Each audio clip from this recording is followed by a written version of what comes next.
rode the squatter, mounted on his thoroughbred. Up rode the troopers, 1, 2, 3. Who's that jolly jumper you've got in your tucker bag?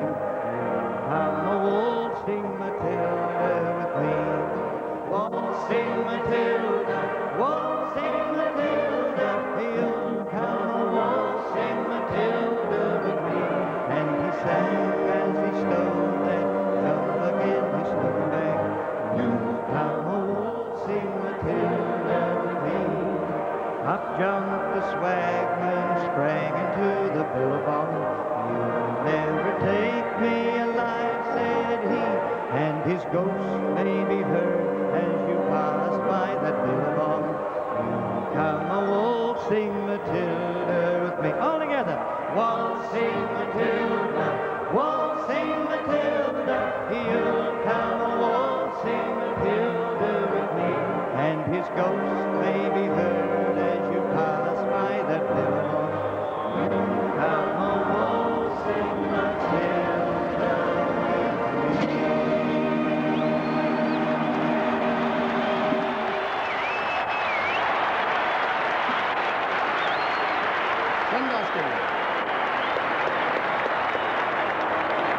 Well, Slim Dusty performing before, as he told us earlier, his biggest ever audience, and I think we should congratulate him. A great rendition of the all-time favourite. Well, I think he did us proud, and full marks to the big crowd here today. They joined in with Slim Dusty, and they loved every moment of it, Bob, didn't they? Yes, he really did a great rendition there, and certainly every year, though, it does not matter. You just cannot beat this atmosphere. I think he was a fantastic choice. Stephen Phillips has some news for us downstairs, I believe, on the team changes. Good afternoon again, Stephen. Good afternoon again, Peter. As a matter of fact, both teams are still shrouded in secrecy. In the Essendon rooms, there are plenty of rumours, however. Leon Baker's supposed to be still in doubt with a thigh injury, Neil Clark with concussion, and there's still a whisper about Paul van der Haar. But I believe that Bahaja, Harvey and Thompson will play. In the Hawthorn rooms, I've heard that Payton and Eade will line up on the bench, and there is some doubt about Chris Langford being in the 20, but as soon as the players come out on the ground, I'll have a talk with both officials and get back to you.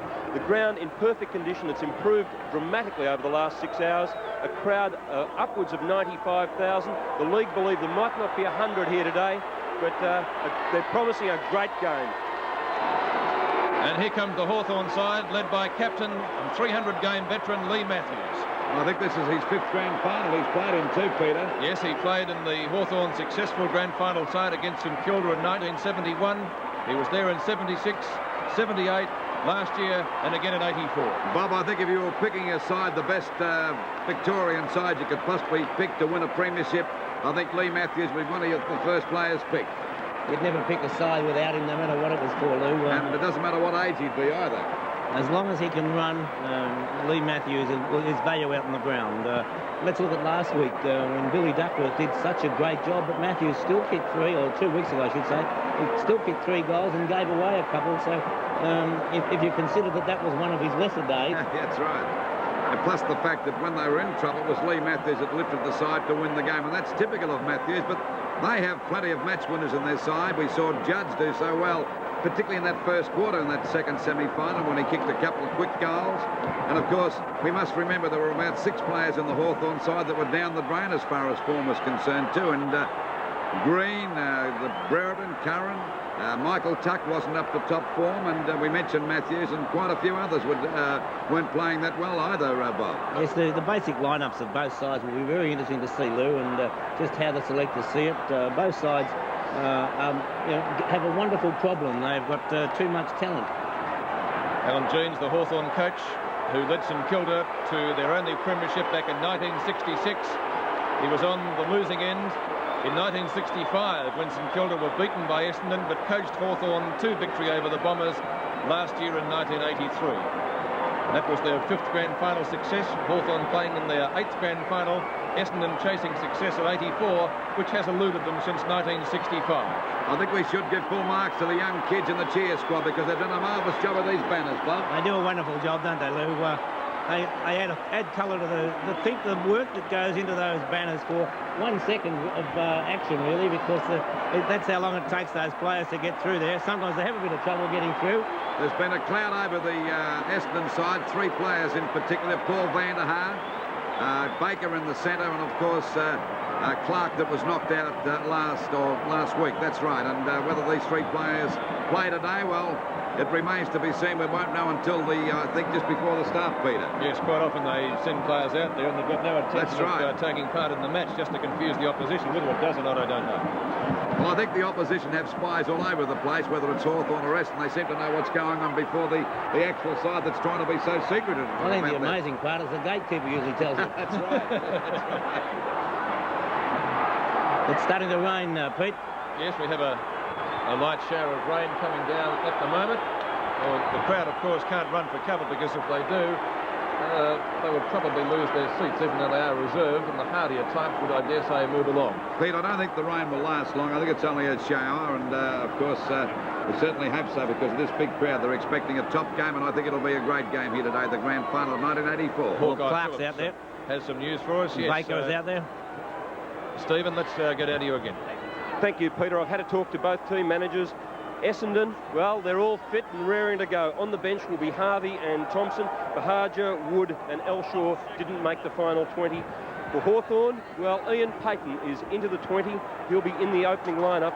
Curran and Eade will be on the bench, and that means that Langford, Buckenara and Polkinghorn won't be playing. Well, thank you very much indeed, Stephen. All right, well, let's take a look now, Bob Skilton, at some of the players to watch in this afternoon's grand final. Well, no doubt when you're talking about players to watch, Bertie Di Domenico. Dippy, as he's affectionately known, what a wonderful game he played in that second semi-final, and we watched one of the great goals of football, and Di Domenico with 4 goals from the wing, a real spirit to Hawthorn.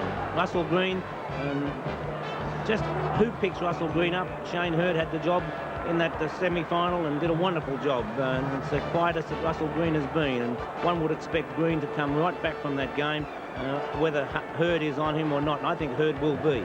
Michael Byrne, one of the most improved players around, undoubted talent, very constructive with both handball and kicking of the ball, and Essendon tested him out in that early round and gave him one to go on with early in the piece, and I think Michael Byrne showed that he has come of age of a footballer.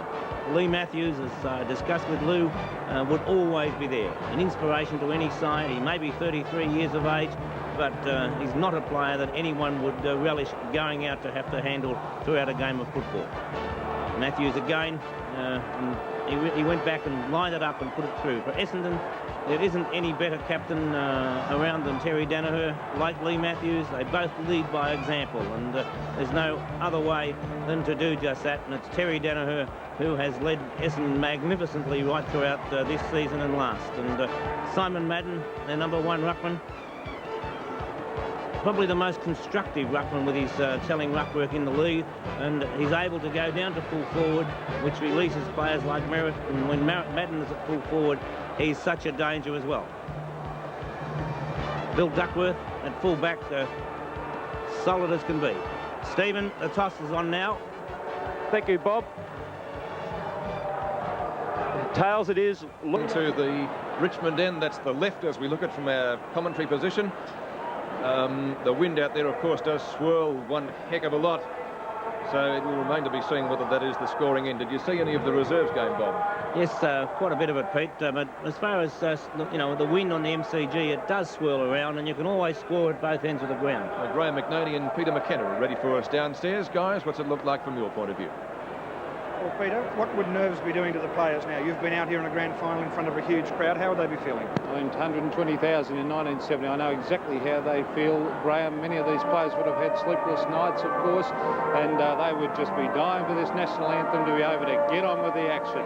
Would any of them have slept over the last couple of nights, do you think, especially the younger players? I think it'll be a lot harder on the younger players, Graham. The older players have been through it before. They'd still have those that tingly feeling right through their body, but you bet that many of them would have had sleepless nights last night for sure.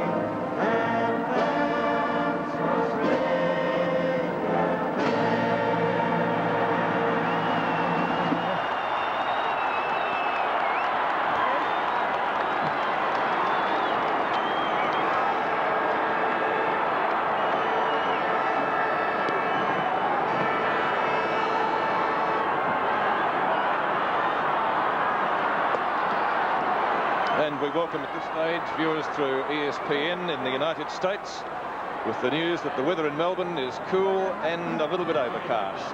The national anthem has just been sung. The team's taking up their positions now for the start of play. And to all our viewers in the United States, and we have a few extra ones this afternoon because Australia's Davis Cup team over there will be very interested in the result. Neil Fraser, Pat Cash, Paul McNamee, Mark Edmondson, and Mark Kratzman will be very keen to find out how the teams perform, especially Pat Cash and Paul McNamee, who are very keen Hawthorn and Essendon supporters respectively, and also to our crew over there too, Alan Stone, Sandy Roberts and our camera crew.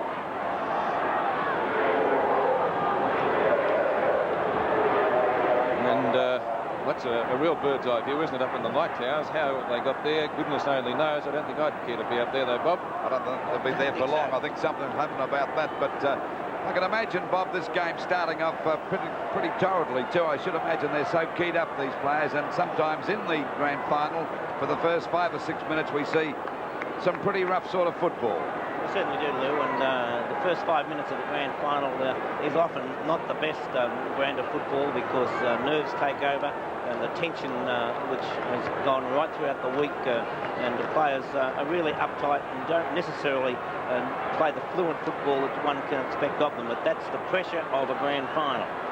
Certainly is, and of course I think Bob mentioned during the summing up there of the players that it'll be interesting to see just who picks up who, Bob, because the Bombers have been very successful with this tagging method they've had going over the last few weeks, particularly in the finals. Yes, well, I do notice that Donnell is on the wing on Di Domenico, Nagel on the opposite wing.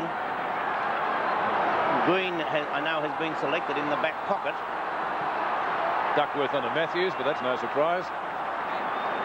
And Madden has gone to full forward. And of course, he's picked up by McCarthy. Or is Danaher going to full forward? Well, Madden's down there in the pocket. Umpire Rohan Saws checking with the readiness of players. Players taking up their positions now. Hawker has the job of minding judge. Di Domenico and Hurd.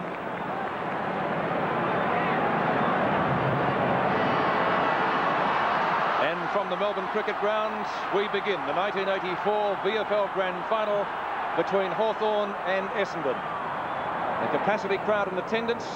Players come reeling out of the pack. There'll be no big pardons here initially. A free kick to Hawthorn to start proceedings, and it's going to Dermot Brereton. Brereton out towards left half forward. Off the hands of the pack. Hand pass from Lester Smith to Matthews, who's steady, shoots at goal. First blood to Hawthorn, and that took only about 30 seconds. He was dropped straight after it too. And players come in to remonstrate. Will he get another kick? I don't think so. I don't think that'll worry Lee Matthews though, Bob. Quite sure it wouldn't worry him, Peter, because he's a strong player. In contrast, I think Pete Matthews is one of those players you do not touch. We'll watch again on replay. And Duckworth getting the first one in, but Matthews has the goal on the ball. Pretty timid one, Pete, just the same. From Billy it was. Bounce again in the centre. Hawthorn lead by 6. Could have been a free kick to Merritt. Now it's going the other way. Against Merritt for shepherding in the ruck. Payton. High ball to half forward again. Tuck was the flyer. No mark. Here's Robertson streaming into goal. 2 goals to Hawthorn. He couldn't miss them there, could he? And a great start by Hawthorn. 2 goals coming up in a minute and a half. Yes, well, you could not ask for a better start than that from any side. 2 goals in that within a minute and a half. Tuck up in the air. Robertson kicks the ball off the ground. And no mistake from Colin Robertson. A real dangerous player down there in that forward line. And the umpire's having trouble getting the ball back. Let's look at it again from behind the goals. Madden onto the ball. Well, he started, as we said, down on the forward line. He's the best ruckman in the league. I cannot understand why he wasn't there in the first place. Just agree with you, Bob. 2 minutes gone, first quarter. Hawthorn lead by 12. Well, let's hope this is not a repeat of last year's grand final when the Bombers went down by 83 points. But I know they've got a lot of fighting quality about themselves, and they'll be back in business. Knocked out by Madden, picked up here by Baker. And the ball driven down there, and Mark dropped that time by Vanderhaar. Finally, Ayres gets a kick out towards the wing position. And there's a good mark. A good mark taken there by Hawker. He's got the job of minding Judge today. Usually plays in an attack. But playing down there at half-back. The ball back across to centre-half forward. 15 metres. It'll be 15 metres, but there's a mark there to Donnell, but the umpire's ignoring that. Hawthorn up to a great start, kicking 2 goals in a minute and a half. Or actually less than a minute and a half. Short pass. That's okay, and a mark to Timmy Watson. Now Watson would be about 45 metres out from goal on about a 45-degree angle. I think he should get the distance. Watson coming in. They need this goal to lift themselves a bit because that's a fantastic start to Hawthorn today.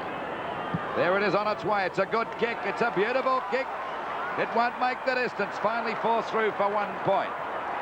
So Hawthorn 2 goals, 12 points to Essendon 1 point. And into this quarter by just on 3.5 minutes. Ball back into play again by McCarthy. Di Domenico. There's his tag. Goes the punch herd. Ball tapped on again, out to Wallace. Di Domenico's kick is smothered, but Wallace covers up well. Gets the ball back towards centre-half forward. The ball over the head of the pack. A bad miss by Foles that time. Going Arthur's Robertson. He's a dangerous player. A shot for goal. This is not bad. Another one. That's their third. Quarter-minute mark of the first term. Robertson looking a much better player in attack today than he did when the sides last met. He played in defence mainly. Picked up by Walsh, but a free kick, says the umpire. And a bit of a dish up there between Payton and Neagle. And the free kick, who's it going to? It'll go there, I think. Walsh? Walsh, I think, Pete. I'm not quite sure on this one. Yes, I think it will. Yeah, Walsh. The ball comes back to the Essendon centre-half. Neagle. No, it's going to Neagle. Neagle at centre-half back. Goes straight down the ground.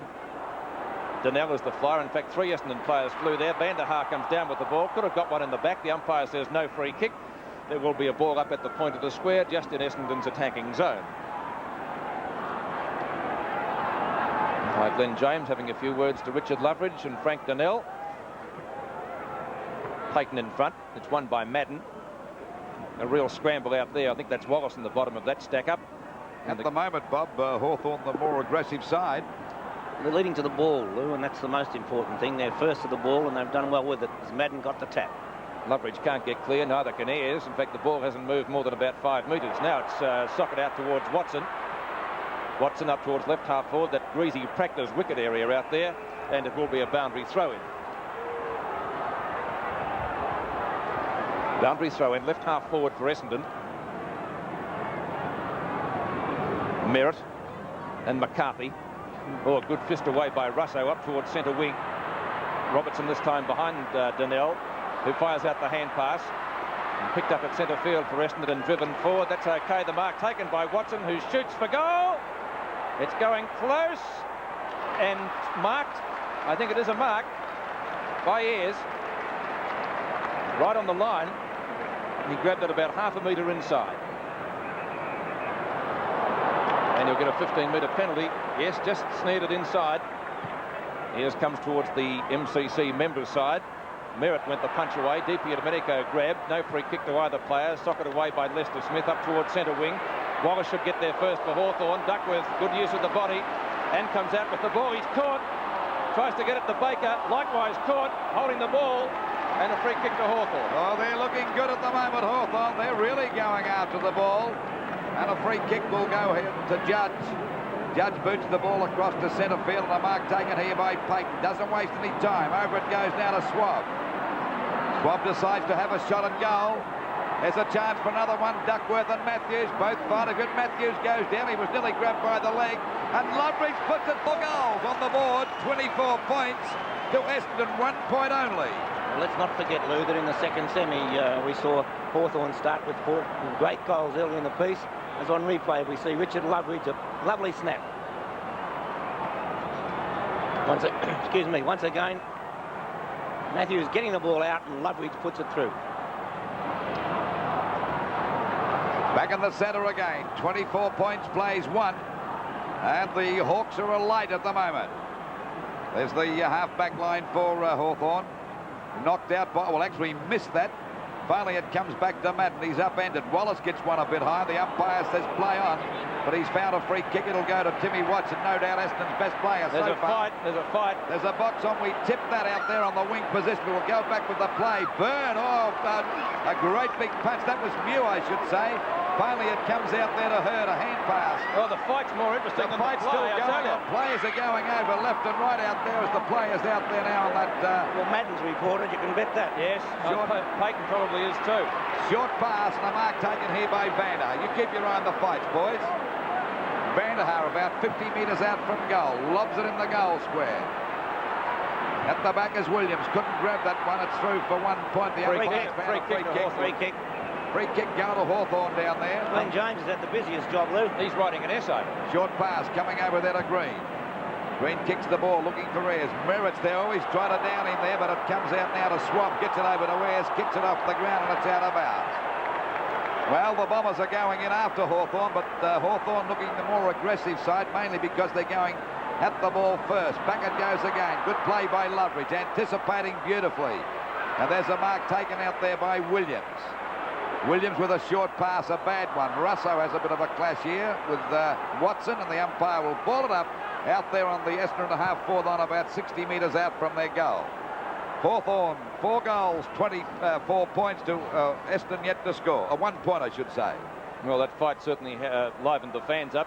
Bob Skilton said Madden was reported. There might be a few others too. We'll know later on, of course. Picked up by Neagle, a high kick towards the goals. Getting underneath it is Chris Mewett. He marks it as light rain again begins to fall. Mewett, right back pocket, will get a 15-metre penalty against Danaher. Doesn't take advantage of it. He's gone for a short pass. Could be dangerous, but Loveridge doesn't let him down and takes the grab. Loveridge short of right half-back flank. 4 kicks to Loveridge so far. Up onto centre wing. Could have been on the shoulder. No, says the umpire. Play on. Izzard tries to do just that. A short kick out of the pack. And a good mark taken by Loveridge again. Onto O'Halloran. A chip pass trying to find Green. Peyton's there. No, it is Peyton. Oh, beautiful interception by Madden. Gets it back to Donnell. High towards half forward. Merritt on his own. Must mark it. Or a free kick. I don't know whether he played the mark or free there. I think it'll be It'd have to both, be the Pete. mark, wouldn't it? So Merritt a chance to bring up Essendon's first goal.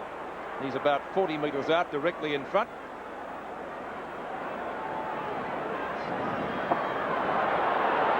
One of the players in that fracas, not long back.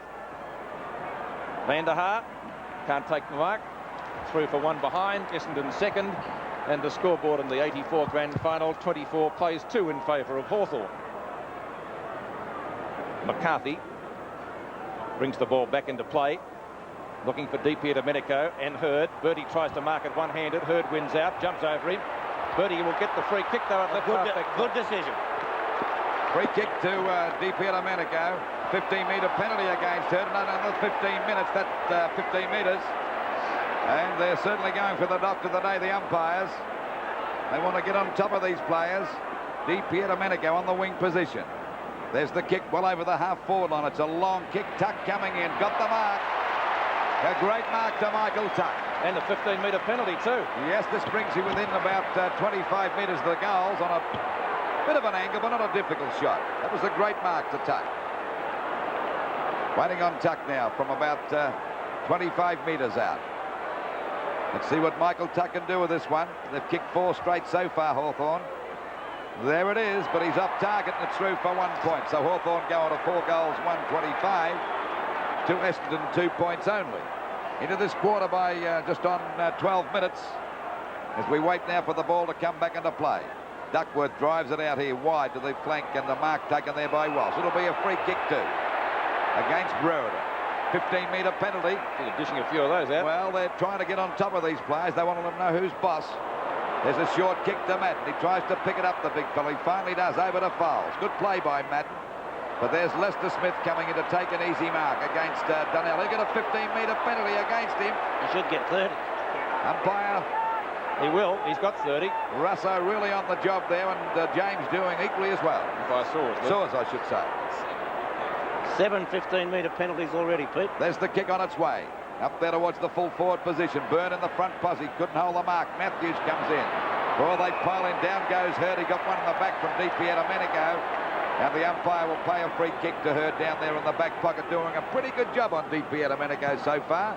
Short pass. It's okay. Madden's got the mark. A hand pass coming over to Western. Kick back there towards centre half forward for the Bombers. Punched away by the Hawthorn defence. Donnell taps it on in front of him. He goes after it again. Shows a bit of pace, gets away from McCarthy. Turns, he doesn't know where to go. He's gone for a short pass. It'll be okay. Bradbury gets the ball back, but he's put it out of bounds.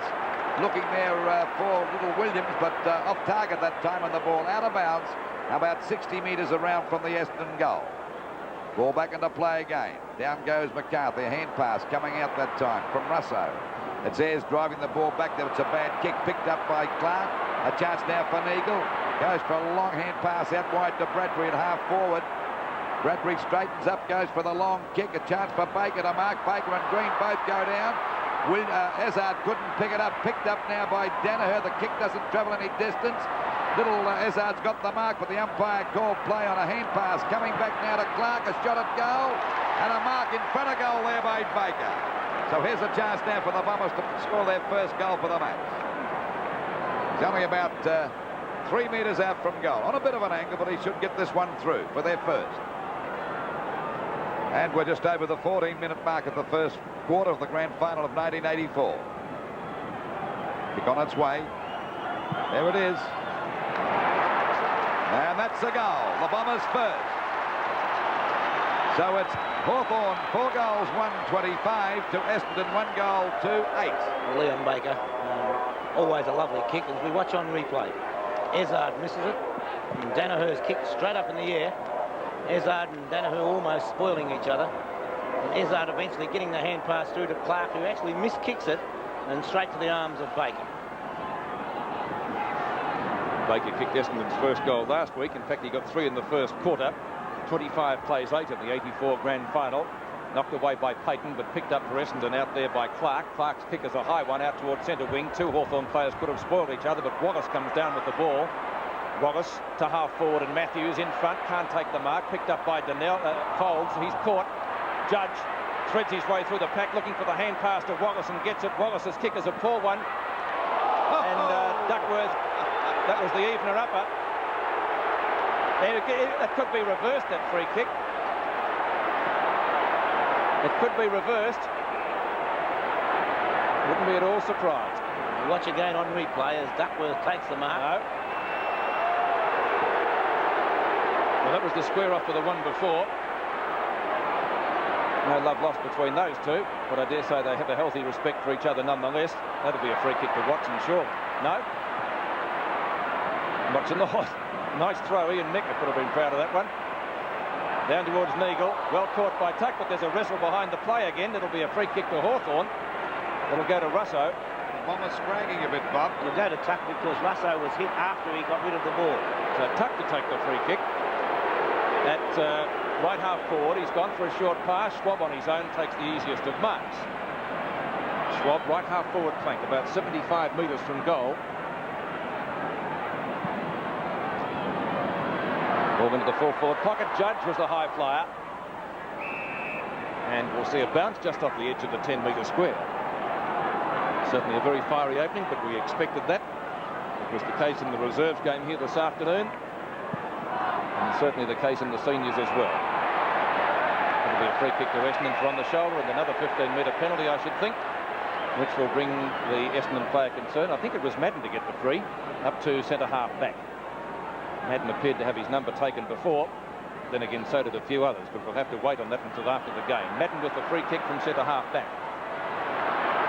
And the ball back there now with the chance for the Bombers to go into attack as we see Merritt take that mark out there at half forward. Well, they're looking a little bit better, Essendon. A bit shell-shocked early as the ball drops short, but there's Ayres in the way. Cop one that time from Williams, but not that bad.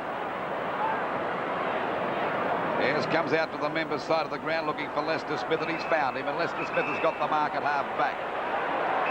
Grabbed by Watson, another 15-metre penalty.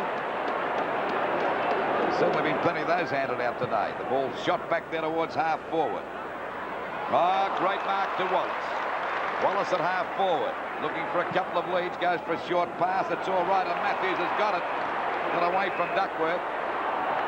He's right on the point of the square. Goes another short pass, not a good kick by Matthews. Goes back there to Robertson. Matthews gives a wild hand pass, grabbed here by Green. Finally, it comes out to Matthews again. They're messing about as we see Payton take the ball out there at centre-half forward. Over to O'Halloran, a short pass to Schwab. It's too long and a mark taken there by Hawker. Hawker's up like a shot. Over to Clark. Another wide one now as we see Baker give the ball back to Neagle. Neagle couldn't get the run of the ball.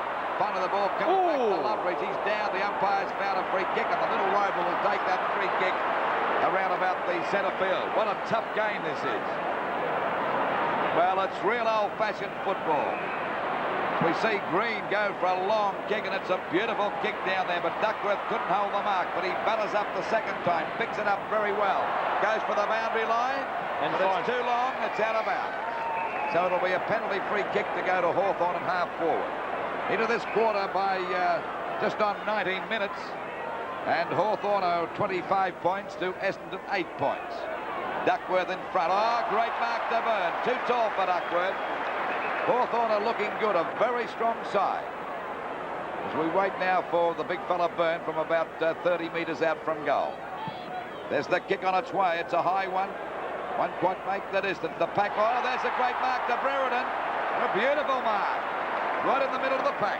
It's a lovely mark, that one, Lou. Well, Brereton's got a very difficult shot. He's only about 2 or 3 metres out, but right against the line. On replay, we see Brereton judge that ball to perfection. Waiting on Brereton now to put the Hawks' 5th goal on the board. That's providing he's successful, of course. Decides to run around. He's threaded it through for another one. So Hawthorn go on to 5 goals, 131 points. Essendon's only goal kicker is Leon Baker, and the leading goal kicker in the match today, Colin Robertson of Hawthorn. 31 plays 8 in the 84 VFL Grand Final from 7 Sport in Australia, and wherever you're watching around Australia or in fact around the world, we hope you're enjoying the telecast today. Knocked down by Madden, but not very far. A fist on by Baker. Essendon knock it further forward, up towards their centre-half forward position. Green gets scragged, but gets his kick, and the umpire says, though, it was a scrag, and Green could have almost lost that. Now it's going to McCarthy, the free kick. McCarthy's kick up towards centre wing. Brereton can't take the mark on that occasion. Spooned out to Payton, and the umpire says a throw. Now either by Payton or no, Brereton. I think it was Brereton, Payton. Williams has the free kick for Essendon at right half-back flank. He's got up towards centre-half forward. Big pack of players set themselves. Ayres went through, so too did Clark. They both lost the ball. Here's a chance for Williams. He's got the ball in front of him now, taken by Merritt. Merritt looking for Watson, and he finds him, but he's just about pinned. Shrugs the tackle well from Rousseau. Chips the pass up towards full forward. Ezard robes it beautifully, and a snapshot is close and through for 1 point, I think. One behind the Essendon total, taking Essendon now to 1 goal 3-9. Hawthorn 5-1 31. Waiting for the ball to come back into play. 22 points the difference in favour of Hawthorn. Into this quarter by just on 22 minutes. Ball picked up here now by Madden, goes for a short pass. Oh, down goes Van der Hart, taps the ball actually onto Schwab, gave him a bit of a break, but that's a bad hand pass. It should bounce okay for Lester Smith out there at half-back. It does. The kick back there towards the centre of the ground, and a mark taken by Robertson. A quick hand pass. Coming over there to Green. Green goes for a pass. The ball tapped away that time by Hawker. Coming out to meet it is Judge. He's in the front posse. Hawker's there, won't give up. Kicked off the ground again. Comes out to Russo. He goes down.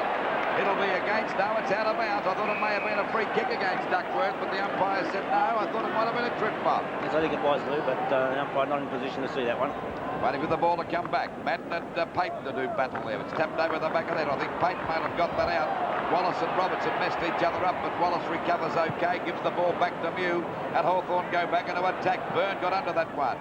He actually messed up Brereton that time, but coming in to help them out as Tuck hooks the ball back to Matthews. This looks dangerous. Oh, good play that time by Fowles. The ball was lost by the Hawthorn players, picked up by Fowles again, and he saved the day there with a pass over there to Clark. Back there it goes now to Hurd, out to Danaher. He's been pretty well covered by Mew, back to Neagle. They're going for the hand pass. They're messing about a bit as Baker takes it at half forward. Another short pass, a bad one, and a good mark taken there by O'Halloran. Not much system about their play at the moment, Bob. I think they're trying to break Hawthorn up, Lou, by hand passing and dropping the ball in short and going around the ground in various places. They're trying to break up the system of Hawthorn. That's Danaher with a hand pass to Neagle, and the Bombers go back into attack. Van der Haar comes across, but Ayres, the ever-reliable Ayres, taps the ball away. He backs up again. A hand pass back to Pate. Hit it to no man's land. Put Green under pressure. Dropping the ball against it. That was a very funny decision. Well, the umpire was right on the spot there, and I must admit, as we watch on replay now, the ball comes down to Izzard.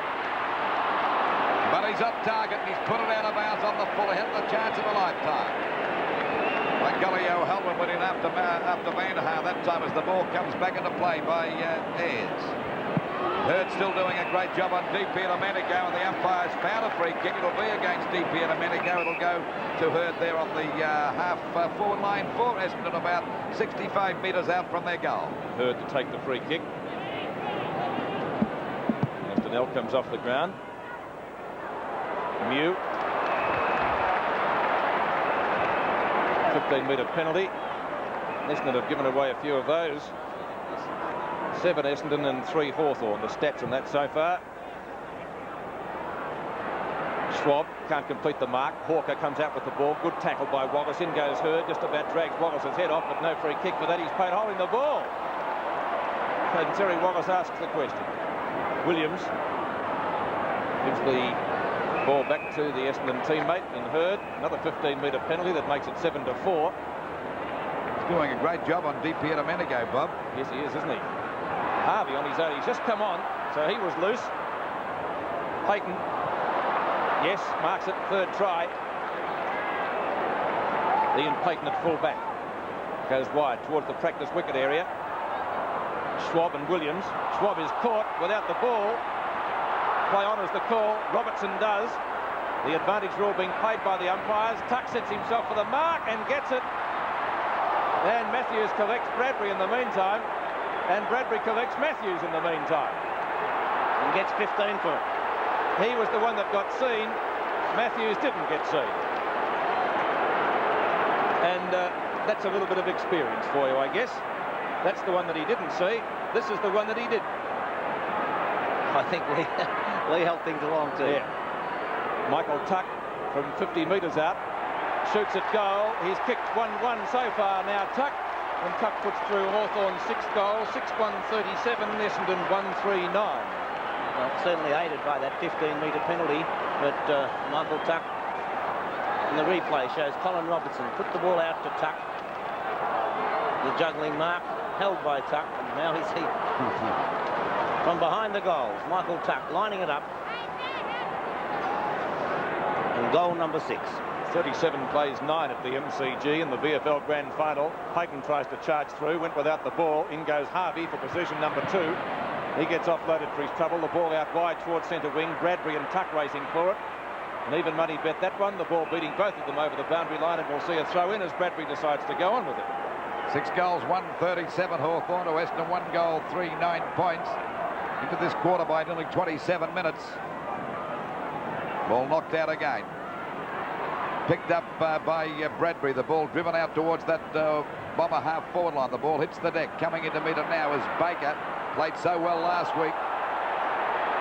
Punched away by McCarthy. As it go now for Danaher. He's got the open space to run to an open goal. Fires. But he's off target and through for 1 point. So the Bombers not attacking too well at the moment. 1 goal for 10 points. To Hawthorn, off to a great start in this first quarter. 6 goals, 137. Van der Haar has been shifted to the half-back flank to pick up Tuck. There was a bad kicking that time by O'Halloran, and marked here by the Essendon skipper, Danaher. Now he's well within kicking distance. He'd be about 45 metres out from goal. While that was going on, Lou, Bradbury off, Dunnell on. Waiting now for Danaher. They need this goal badly before the end of this first quarter. There it's on its way. It's a good kick and it's a goal. Well, that's the one they needed. 6 goals, 137 Hawthorn to Essendon, 2 goals, 4-16. And once again, Bob, a short kick from defence resulting in a goal. Yes, you often wonder, as it's often said, even the player has to be so far on his own that even with a missed kick, and David O'Halloran, well, he wouldn't need to be told. Waiting on the centre bounce again. Into this quarter by just on 28.5 minutes. And the Bombers really need another goal before the end of this first quarter. Van Haar onto Brereton as the ball comes down to Watson. Taps the ball back there to Big Merritt. Gets a hurried kick back over the half-forward line for Essendon. There's a go for Danaher. Danaher away from Mew. Goes back into attack again, down towards the forward pocket. In the front posse that time was O'Halloran. Was he grabbed too high? The umpire said no, and the ball is out of bounds. About 35 metres around from the Essendon goal. There's 16 points to Hawthorn 37. Well, Madden missed that one. Wallace still in the thick of things, but he's always doing that as he finally comes out with the ball. Good play by Wallace. The ball drops short, punched away again by Hawker. And it's grabbed by Green, getting more kicks than he did the last time these two sides met. Matthews couldn't hold that. Down goes DiPierdomenico, taps the ball on. It's on the boundary line. I think it's gone over the line by Van der Haar. And there'll be a throw-in from that Hawthorn half-forward line about 65 metres around from the Hawthorn goals. 6 goals, 1 plays, 2 goals, 4 in favour of the Hawks. Merritt and Payton. Knocked out to DiPierdomenico. Not travelling 10 metres, that kick. Well, it's got one too high from Ezard, or Russo it was.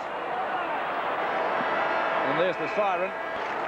Skilton in just a moment, but first of all, let's go down to the boundary and Stephen Phillips. Thank you, Peter. Well, the conditions down here on the ground have changed dramatically in the last couple of hours. We had light rain during that quarter. The sun's out. It's nice and warm down here, but the ground itself has dried out remarkably well after the hail and rain of last night. They've had the super soppers out this morning, but...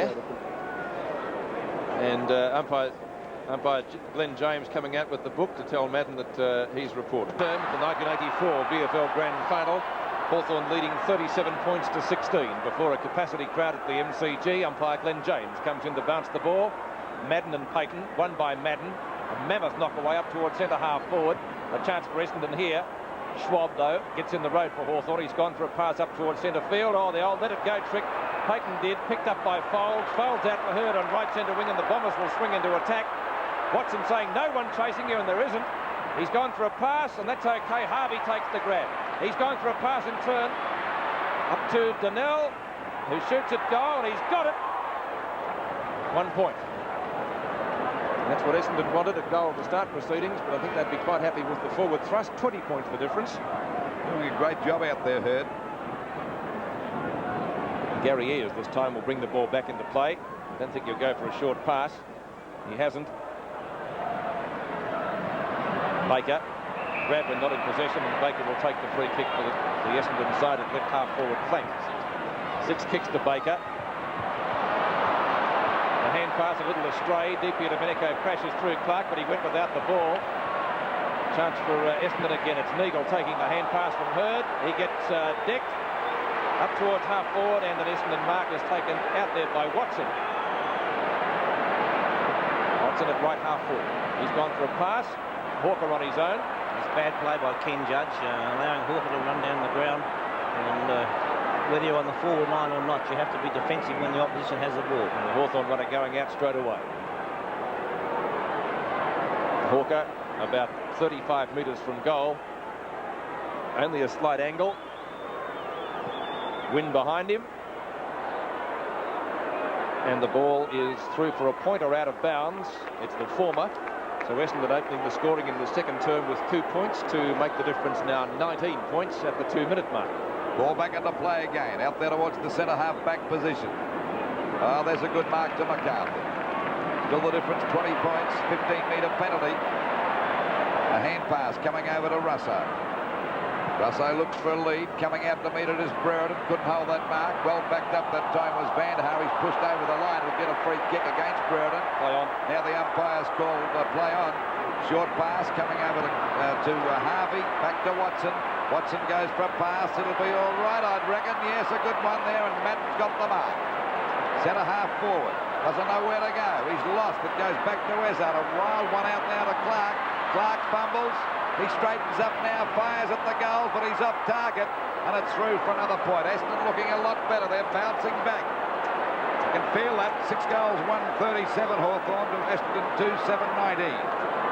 They kick straight and they'd be in front just about. There's the kick again, back into play. It's a high one out there towards the half-back line. Off the top of the pack, grabbed by Wallace. Over to Domenico. A pass coming up to Brereton.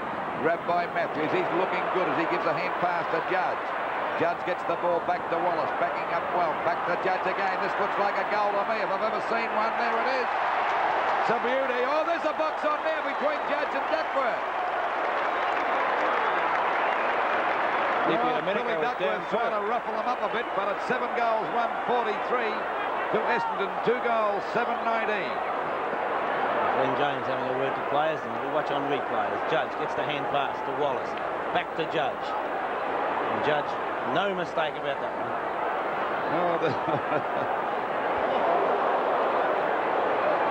Well, Billy Duckworth's doing the best for his side he possibly can. He's trying to rough them up and put them off their balance, but hasn't succeeded so far because they're looking good.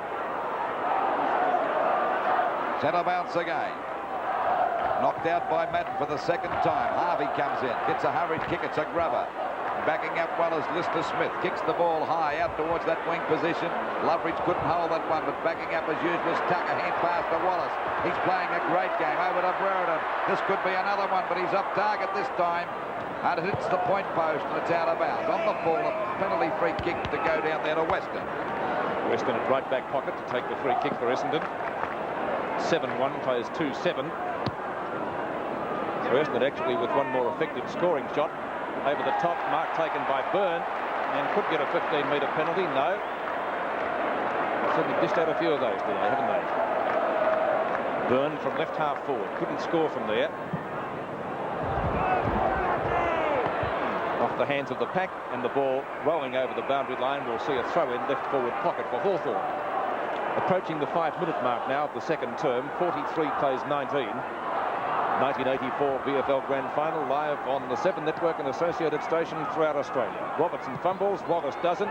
Can't get an effective kick in. Judge over the shoulder. Snapshot is off target though and through for 1 point to Hawthorn. And so at 7-2 plays 2-7. 44-19. Gained a half to bring the ball back into play. Started on the forward line, now playing in defence obviously. Van der Haar comes towards the members' stand side. Good kick. In front, Madden has the ball knocked away from him. A chance for Domenico on centre wing to pick the ball up. He's not well shepherded. Finally gets the hand pass into Chris Mew at right centre wing. Mew looking for Matthews or Judge. Matthews steals it, shoots it, goal off target, out of bounds on the full, and a free kick will go to Essendon at left back pocket. And the recipient of the free kick will be Gary Foulds. Foulds looking for a lead across the half back line.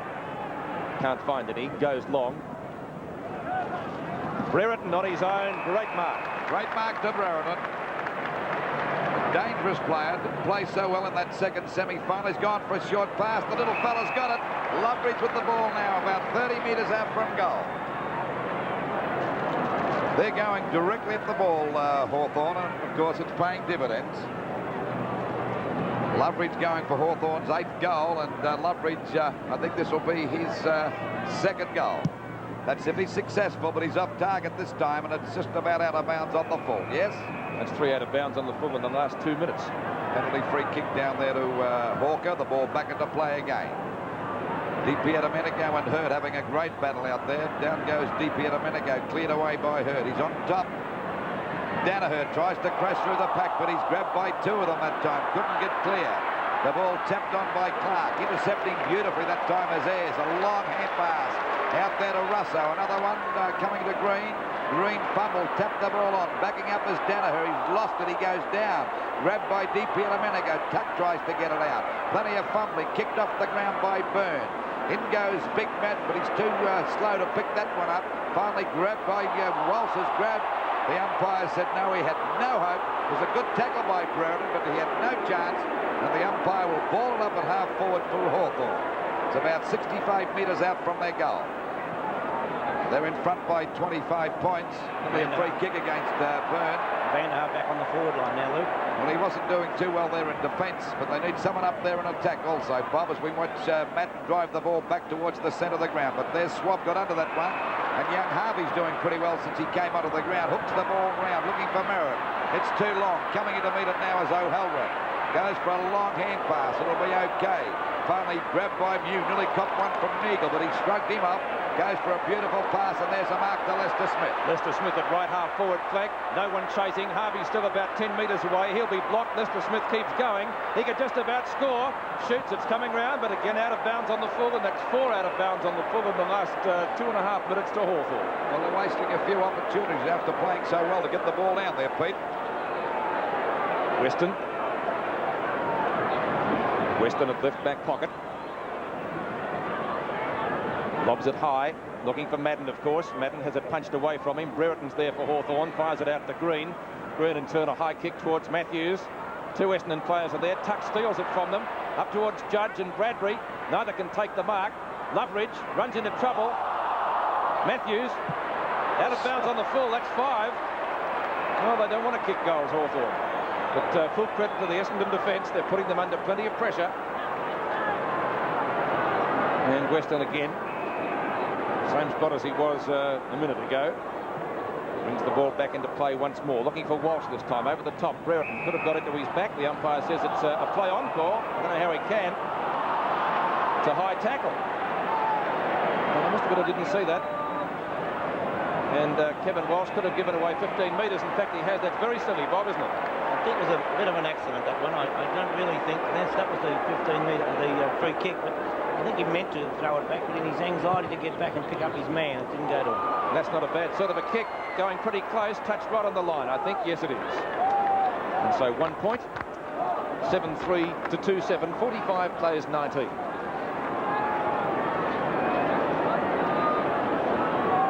Approaching the 10-minute mark now of the term. Folds, goes towards the members' stand side. Paddled further forward by Russo. Wallace is on the boundary line. He goes over. So too does Timmy Watson, and we'll see a boundary throw in between right half forward flank and right forward pocket for Hawthorn. 26 points the difference in favour of Hawthorn. Just over the 10-minute mark of the second quarter. The grand final of 1984 as Foles clears the ball back out there, but a good mark to Mew. They've had a great tussle, Mew and Danaher. I'd say that Mew was just on top, Bob. I think so, Lou. The ball driven up there by Mew over the half-forward line for the Hawks. They fly. Little Loveridge tries to juggle that one, but he won't give in. He goes down, taps the ball out to Brereton. A good hand pass out to Byrne. The kick is not a good one. It beats about 4. It's a chance for Judge now. Grabs the ball up beautifully. A hand pass to Green. That's smothered. They can't get a goal at the moment as Loveridge picks it up. Turns, snaps at the goals. It's into the goal square. Deep here a minute ago. The ball tapped down. A little out of bounds, I would say. Yes, out of bounds in the forward pocket. Well, full marks to Essendon defence because they're really fighting hard there, but Hawthorn going into attack on every occasion. Oh, there's a great battle. Matthews with a snap at goal. This is close. It'll be a goal. A goal to Matthews. Centre bounds. 51 plays 19 in favour of Hawthorn. Small kick that time by Izzard. Plenty of fighting going on as Merritt is virtually tripped, but the umpire said no, it'll be a ball up at centre field again. We're just on the 12-minute mark of this second quarter, and Hawthorn looking good.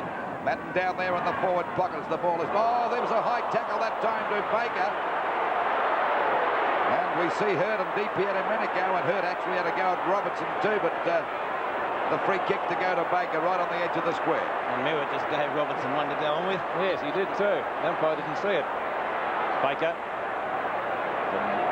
Centre wing. Looks for Madden. Can't complete the mark. Paddled away from Green by Vanderhaar. Up towards full forward for us, knocked away by Ayres, picked up by Byrne, who shrugs one tackle, goes out wide, and Wallace picks up a slips catch type of mark. Deep here to Medico. Well, good interception by Baker and gets it down to Clark. Beautiful play. Madden from the back. Byrne in front. No mark to either player. Good decision. Williams shrugs one tackle, caught, no, play on, says the umpire. Out comes Harvey. He's done well since he came on. Harvey's kick is a high one. No one can take the mark there. A chance for Schwab. Plays it well. Schwab from centre half back. Goes long. Walsh and Brereton. Walsh, good mark. Gets clear. Shoots it out towards deep here to Medico, who takes a fine mark. Had to sit on Hurd then. Deep here to Medico, short of left centre wing. Kick topping a little bit short. Oh, Merritt missed it, what he should have taken. Picked up by Tuck, but he's caught with the ball. Merritt wins out. Up to half forward, Mew and Danaher. Byrne backing up, fires it back and turn to Mew. Short kick again, up towards Tuck and Merritt. Wallace grabbed it, he had the ball. No, says the umpire, and Wallace to take the free kick. Very cleverly played by Wallace. 11 possessions to Wallace. He's gone for a pass. It's on to Robertson at the practice wicket area. Robertson long in towards goal. Won't be a score, or will it be a behind? Yes, 1 point, says the umpire, and 1 point taking Hawthorn to 8-4. Essendon 2-7. And it's 33 points the difference. 14-minute mark of the second quarter. Hawthorn still looking very good. They're well on top as the ball goes out there. And a good mark to Timmy Watson. Started the first quarter off very well, but slowed down a bit. But most of the Essendon players have done likewise. There's a 15-metre penalty against Hawthorn. This brings Watson up to the wing position. And the Bombers badly needing a goal at this particular stage of the match, Bob, to lift their game. Because I think their morale seems to be down a little bit at the moment. They're not running as they were earlier. Kicked by Watson as across to centre half forward. Oh, there's a mark to Vanderhaar. They need this fella to fly the flying Dutchman. He'll just about kick this if he goes long. Well, he's well out from centre half forward, about 60 metres out. That's a mammoth kick towards the goals. And it's finally tapped on by Robertson through for 1 point.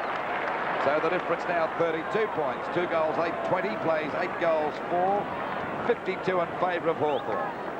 Short pass, it's a dangerous one. Oh, fumble that time by Byrne. He's got time to pick this one. Oh, well tackled by Merritt. Gets a hand pass back to the umpire, said holding the ball, and rightly so. Once again, a short kick has got Hawthorn into trouble. That's right. Merritt goes for a short pass, looking for Danaher. Not a good one, and marked there. Oh, the umpire's called player because it was taken by Mew. A shot by Harvey. A chance there for McCarthy. He's tapped the ball on. It's going through for a point. They were lucky to get away with that, Hawthorn. That short passing in defence could be their undoing today. They're not careful. 8 goals, 4 plays, 2 goals, 9. As we wait for the ball to come back into play. It's a high kick. D.P. Domenico couldn't mark that. The umpire's found a free kick. It'll go back there to O'Halloran against Vanderhaar for 1 in the back. So it's O'Halloran out there towards the half-back flank position for Hawthorn. Hawthorn 52 points to Essendon 21. No one could mark that one. Knocked on by Neagle. Actually knocked it out there to Russo, who's got a clear run, goes for a pass to Matthews. And I would say that he's well on top of Duckworth today. He's looking a mighty dangerous player, this 33-year-old captain. A short pass to Swab. And Swab's about 45 to 50 metres out from goal. He's a very reliable player, this one, too. He played a great game in that second semi-final against Essendon. There she is on its way. Doesn't make the distance. Falls short. Punched away again that time by Donnell. A hand pass coming over from to Duckworth. Duckworth gets the ball out wide. And then we see Baker. He's played pretty well today for Essendon. A good pass to Harvey. He's done very well since coming on the ground.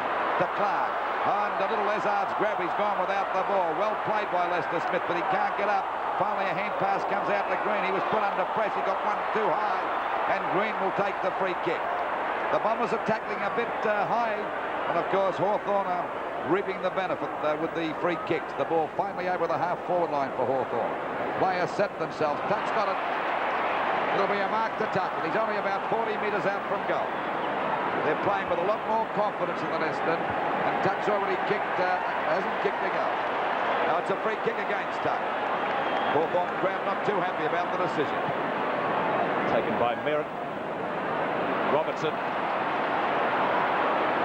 Robertson at centre field decides to play on, gets around Williams. The pass is not a good one. In fact, it's a shot. Weston. Williams. Well, that must be very slippery over there. Weston again. Looks for Danaher. He's got him, but he couldn't take the mark. Oh, McCarthy just missed that one and plays on. He's gone for a pass. It too is a shocker. That's Watson in. And there'll be a 15-metre penalty, surely. No. Folds takes the hand pass. Kick is high towards Danaher again. Mew goes to spoil. Danaher, has he got the mark? No, says the umpire. He got one in the back, I thought. The umpire says still play on. A real scramble of the players. Sees the ball out to Gary Ayres, but the umpire in the meantime has found a free kick for a trip. And it will go to Chris Mew. Mew at left half-back flat. Not a good kick by the Hawthorn centre half-back. That'll be a free kick to Baker. Vanderhaar off the ground. Thompson on, Baker, wide towards half-forward, looking for Danaher again. This time he's got clear of Mew. Gathers it in right on the boundary line, hooks it back towards the forward pocket. It may elude Madden with it. No, it doesn't. Kept in play. Here's out, Rhodes. It's out of bounds, Brett. Bounds, was it? Yes. I thought it was very close, but it's pretty hard to see from here. And the boundary umpire was a little bit behind the play. And so it will be a boundary throw-in just about in the right forward pocket for Essendon. Clark onto Matthews. And Duckworth coming up to the forward line, it looks. McCarthy and Madden. Mew, a fresh air shot, picked up by Wallace, tries the hand pass, almost intercepting out there was Thompson. In goes Robertson over the top of him. Thompson comes out with the ball, not for very long. It's a real scramble. Finally, it's picked up by Russell Green. Green tries to get around Baker, successfully executes that manoeuvre up towards centre wing, picked up by Brereton. His kick into the open spaces. Out comes Matthews. Clark this time his opponent. Matthews does it beautifully, fires out the hand pass to Loveridge, doesn't get a favourable bounce. He's shepherded. Loveridge on the boundary line, has a shot at goal. It's close, but not close enough, and through for 1 point to Hawthorn, taking their score to 8 goals 5 to Essendon 2 goals 9. 32 points the difference. And we're just on the 20-minute mark of this second quarter. And still Essendon can't break through. A short pass. It'll be okay and marked here by Neagle down there in the back pocket position. A hand pass coming over to Fowles. Well, he juggled that one, swab on his tail. The ball down there towards Duckworth, playing at full forward. We see the ball grabbed here now by Harvey. A long one down there towards that half-forward line. Watson spins out of the pack beautifully. Gets away from Russo. The kick is not a good one. Finally picked up here now with a long hand pass from Danaher over to Little Nezard. He gets the ball back to Williams. This could be dangerous. It could be a goal. And the Little Rover runs into the goal now. A hand pass coming over to Duckworth. And he scores the goal. So that move paid off straight away. The full forward bump could be pretty helpful to the Bombers. Essendon are playing well around the ground at the moment. They need a little bit of luck. Brereton taps the ball on over to DP to Manico. A hurried kick, a chance for Little Loveridge. He's doing a great job, a great mark. We see Neagle knock his own mate over that time, Fowles. So it's Loveridge at centre half forward, about 50 metres out from goal. I think the distance may be too far for the little fellow. He's already kicked 1 goal. There it is on its way. It's a nice kick. Now it can hold that one, and it's finally forced over the line and out of bounds in the forward pocket position. 23 and a half minutes gone, 8 goals, 5 plays, 3 goals, 9 in favour of Hawthorn. Waiting for the ball to come back into play. Well, Payton couldn't get clear. Merritt's into his back. They fumble there, and the umpire's going to ball it up again. Still in the forward pocket position, about 15 metres out from the Hawthorn goal. They're in front by 26 points. Knocked out by Payton. It comes down there. They still juggle again, and once again the umpire will ball it up. Been a pretty torrid game, even though Hawthorn are in front by 26 points. The Bombers haven't given up by a long shot yet. Got a fighting spirit about this team. Knocked out by Merritt, punched on by Fowles. It comes out to Wallace. Wallace in a bit of trouble, goes for a hand pass. It's a wild one. Merritt comes over, overruns the ball. Finally it comes out to Tuck, in a bit of trouble. He's over the line and out of bounds. This defence has stood up pretty well this quarter for Essendon, Bobby. Yes, they're really applying pressure there, and anything less than that pressure could easily have seen Hawthorn kick a lot of goals. Boundary throw in again, picked up by Neagle. Walsh up to half back, over the top. Byrne can't take the mark. Mew dives on top of it. He'll try and get a hand pass out, not quick enough. Here's Duckworth, who kicked their last goal. He's gone for a hand pass, paddled back by Byrne, but Duckworth intercepted. He's caught. Byrne again gets it wide of Thompson. In goes Neagle, so too does O'Halloran. Thompson dives on top of him, and it will be a ball up on centre wing. Tackling of both sides has been pretty ferocious.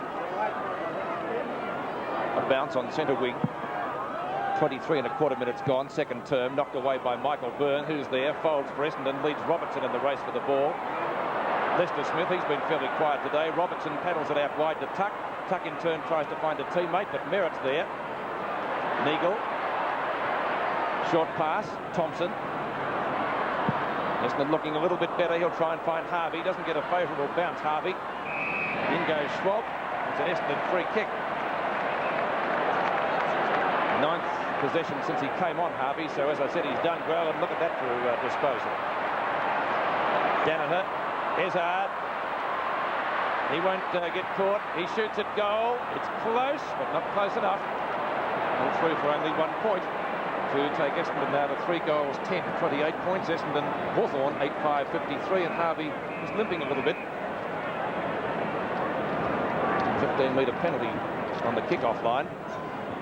Enables McCarthy to run clear. Trying to find Lester Smith, can't outmark Harvey, and the ball dribbling over the boundary line. It'll be thrown in left half forward flank for Essendon. And Essendon looking a little bit better towards the latter stages of this quarter, as they did in the first term, but Hawthorn still had the score on the board. Byrne and Madden. Thompson went up in the ruck. Loveridge gets pounced on by Thompson. Umpire Glenn James has decided on a bounce. 53 plays 28 in the 84 grand final. Madden and Byrne. Byrne jockeying to front position. Neither gets an effective tap away. Ezard. Watson, was it 10 metres? Yes, says the umpire, and Watson goes back for his kick. He's within kicking distance too. Lobs it high with the torpedo punt kick. Up towards the goal square. And it's a goal, is it, or a point? No. Oh, gee, it was close. Very, very close. 3 goals, 11 to 8 goals, 5. McCarthy this time towards the outer side. He'll have to kick it back again because the umpire is still waving the flags. Players need rear vision mirrors, don't they? Not as many goals scored in the first quarter, where we had 8 kicked. Essendon have kicked 1 this quarter, and Hawthorn has kicked 2. Only 3 goals for the term so far, as we are about a minute into time. And the difference still 24 points in favour of Hawthorn. The ball out there towards that half back line. The umpire said it'll be a free kick. It'll go out there to Loveridge. He's played a fine game so far too. In a real terrier. He's had 10 possessions so far. Great mark to Byrne. Now Hawthorn have got the ball out there on the centre wing position. Byrne goes for the long kick, looking there for Brereton.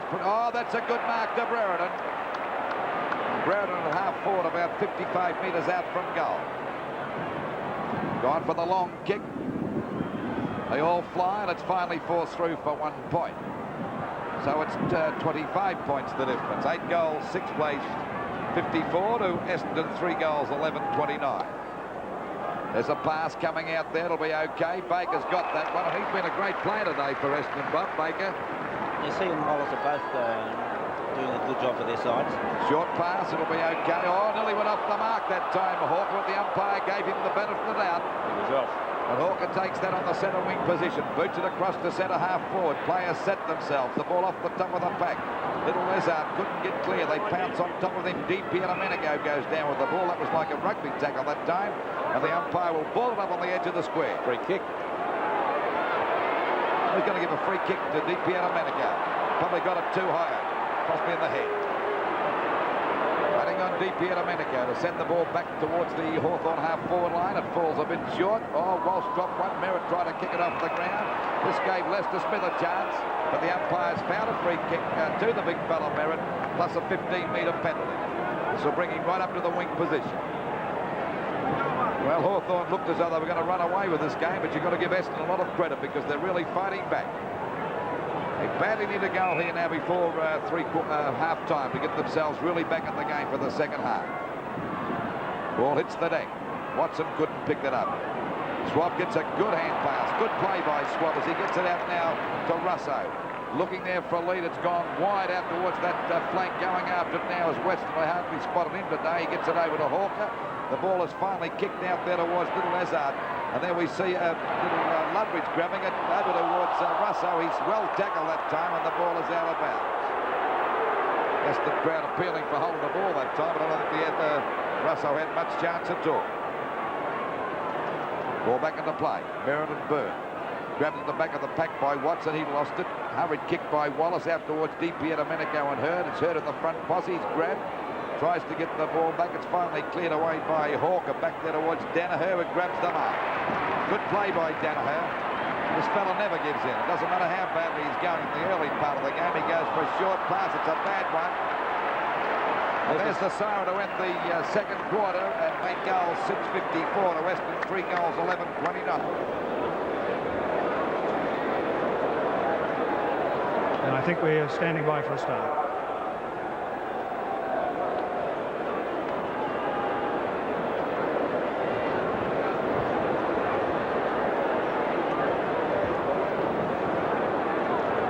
And the runners from 11 of the 12 VFL clubs ready for the start of the HSV7 Grand Final Sprint.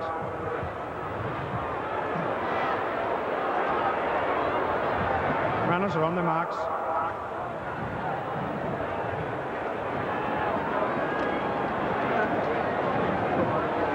Set, full start, and from here it looked like it might have been Jeff Ablett. We'll get confirmation of that. Runners being called back, and 2 full starts means instant disqualification.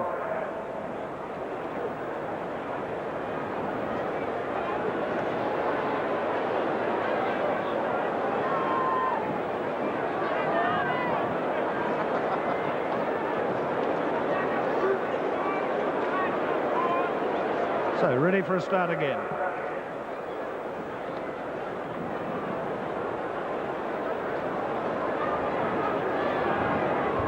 Runners called up to the line.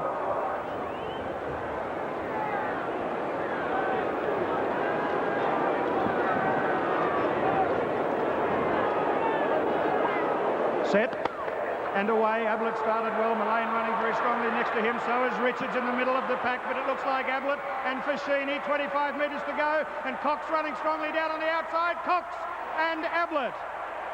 Almost a dead heat. Doug Cox, Jeff Ablett. Very, very close.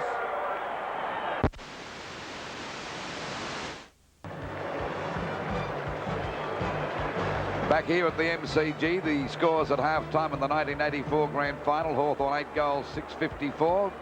To Essendon 3 goals, 11:29. And Bob Skilton, the stats. Well, looking at the stats, Lou, it just shows how even it is in general play around the ground. Kicks, only 1 kick the difference. Marks, exactly the same. Free kicks, 19 to Hawthorn, 24 to Essendon. Handballs, 40 to Hawthorn, 46 to Essendon. So in actual possessions, Essendon having the better of slightly. Hit out 12 to 17, again in favour of Essendon. But shots at goals, 19 to Hawthorn, 15 to Essendon. Well, as we say in every match we probably telecast, this third quarter the vital one, Bob. It's more vital for Hawthorn than perhaps for Essendon, perhaps than Hawthorn.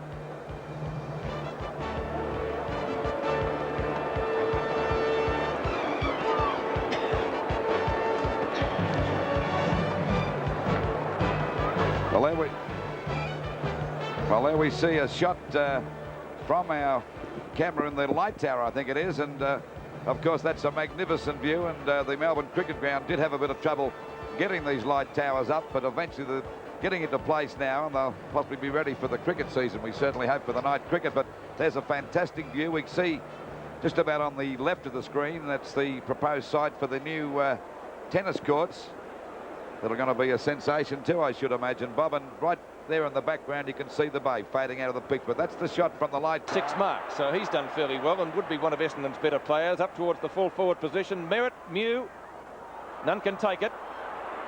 Out it goes to Russell Green. Calling forward is Schwab. Oh, missed him. That was Harvey. Back to Green. Payton, good mark. Decides to play on with the hand pass on to Wallace. He gets collared. Not downfield, says the umpire. Hawker at halfback. Lester Smith has got him. Holding the ball. No, says the umpire. A push in the back to Essendon is the decision. That doesn't please Hawthorn's fans. And the free kick will be taken by Clark. He's got it over to Folds, and here go Essendon through Neagle. And Neagle goes for the long kick over the half-forward line. Danaher with a great mark.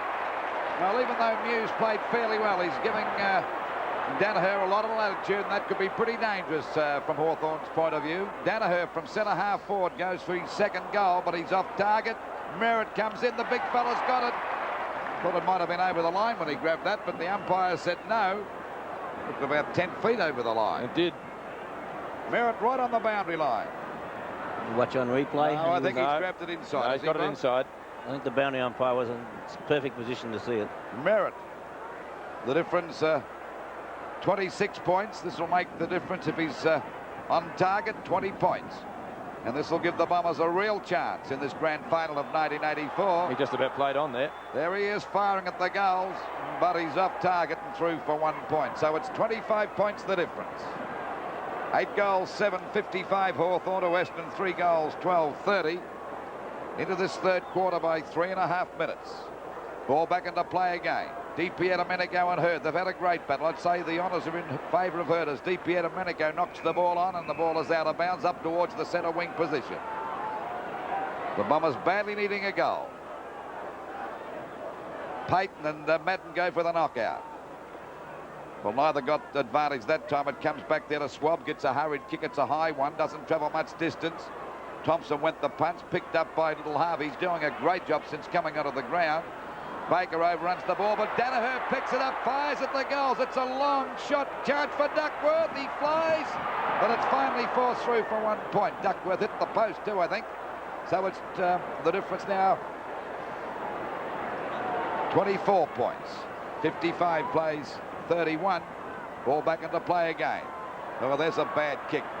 They all got under that one. The ball hits the deck now. Lester Smith shows a lot of dash. Streaks away from Watson. Oh, he went without the ball. He's in a bit of trouble now, but he's clear. Finally goes for a pass over the half-forward line. Coming out to meet it now is Matthews. Clark there, but Matthews taps it on. Walsh comes in to grab the ball. On the boundary line, he's carted over the line. Got one too high, and will take the free kick down there in the back pocket. And the 15-metre penalty. No, he's not giving it. Walsh from half-back. Looks for Watson. Knocked away by Ezard. Loveridge and Madden. Neagle, good use of the body. Good hip and shoulder. Socket away by Lester Smith. Up to Russo, who's grabbed when he didn't have the ball. Out of bounds. Well, there's still no big partners out there, Pete. None at all. There'll be a few tired guys tonight, I think, on both sides. Payton and Madden. Donnell and Tuck. Out of bounds again, I think. No, it's still in play. Donnell just about throws it out. Loose ball up towards centre wing. Williams puts Essendon into attack. He's looking for Baker. Ayres, great mark. Played a great game, Gary Ayres. Had a great duel. Ayres comes in towards centre field. Bad pass, picked out by Ezard. Ezard up towards full forward. Oh, Merritt's got his name on it. Merritt, about 35 metres out from goal, has the chance to put through Essendon's 4th goal. Umpire just whistling him around. He should definitely get the distance. Taking plenty of time with the kick.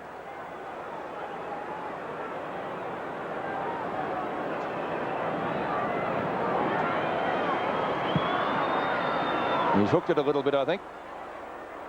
Almost a mark. Schwab. Williams gets overrun. He's got the ball. Tackled well by Ayres. The umpire says not holding the ball. It'll be a ball up. The ball up about 12 metres out from the Essendon goal. Just on the 7-minute mark of this third quarter. The 1984 grand final.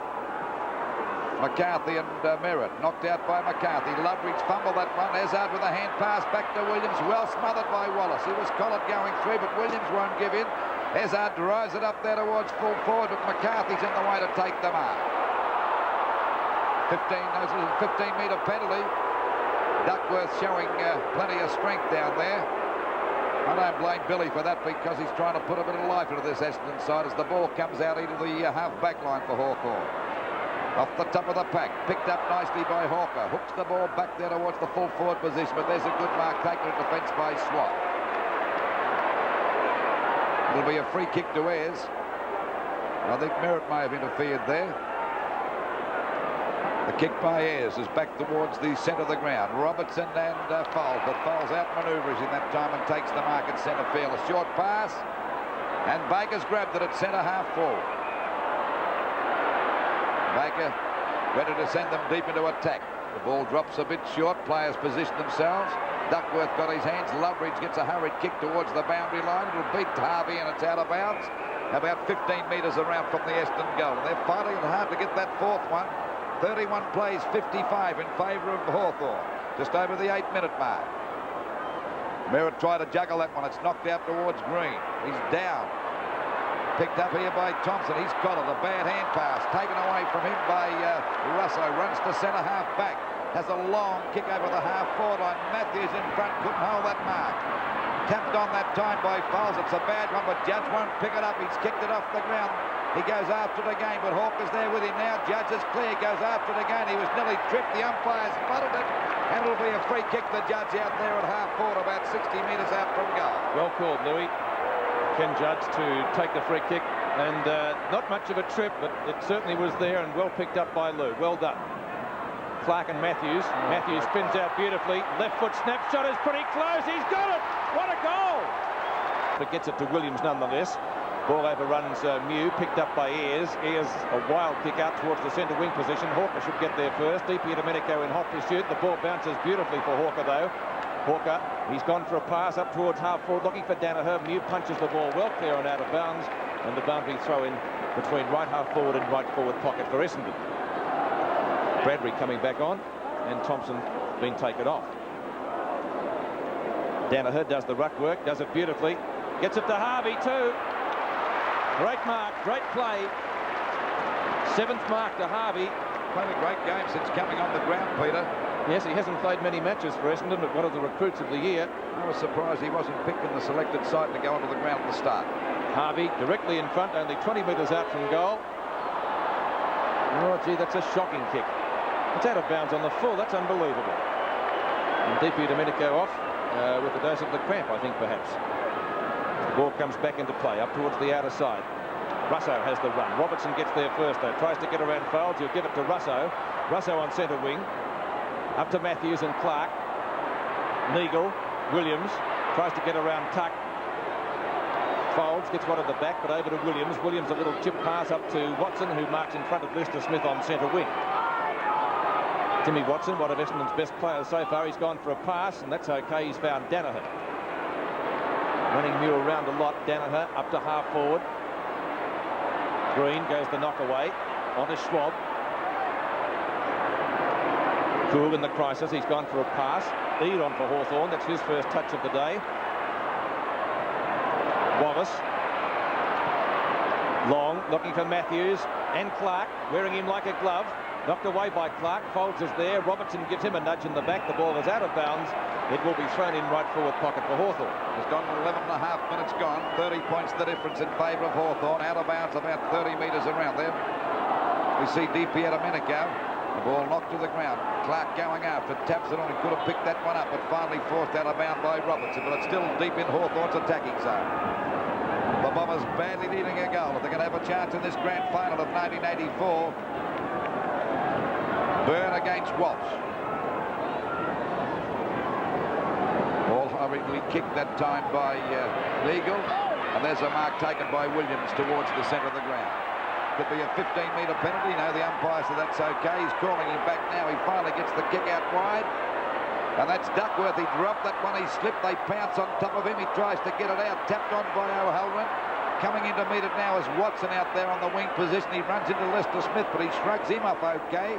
A hand pass coming over to Westall. Hardly sighted him as he goes for a short pass. It's okay. A mark there to Baker. Baker looking for a lead from Big Merritt. The big fella couldn't hold that one. Free kick. Got one in the back. No, free kick. He said he was held. And the free kick will go to Merritt about 35 metres out from goal. He's got him by the pants there, I would say. Now Merritt's got a chance to put this 4th goal on the board, which certainly has been eluding the Bombers for quite some time. He's well within kicking distance, only on a slight angle. Yet to score a goal, the big fella. He's hit the post. Well, things are not going the Bombers' way, Bob, and with that sort of luck, well, it certainly disheartens the rest of the side. 17 shots to 16 as DP Domenico receives some treatment. But Essendon have had opportunities, but just not quite running their way. 3 goals, 14 to 9-7. 15-metre penalty to Ayres, who's played a great game for the Hawks. Knocked out that time by Lester Smith. Finally, we see the ball driven up there by Hawthorn out towards that half-forward line. Hawker picks it up right on the line, goes for a hand pass, it'll be okay. Picked up by Connolly's grab, but he struck his opponent clear as he finally kicks the ball up there towards the half-forward line. They all go for that one, punched out by Mew. Little Loveridge comes out of the pack.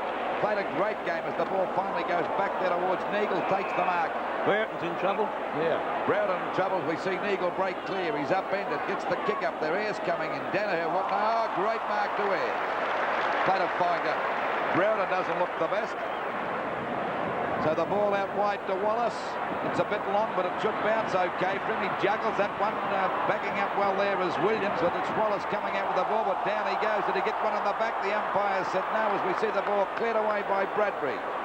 Duckworth comes in, got a touch of the fumbles, but he gets it on the second go. Finally drives it up there towards the full forward position, and Baker's got it. Baker's got it dead in front. So there's the big chance to kick their fourth goal. Curran on the ground and Brereton up. And the 15-metre penalty has put him right on the goal line, so he couldn't possibly miss it. Not that he wouldn't have missed it anyway. We watch again, we see why the 15-metre penalty. In frustration of pushing the back. And so Baker tying up the boot.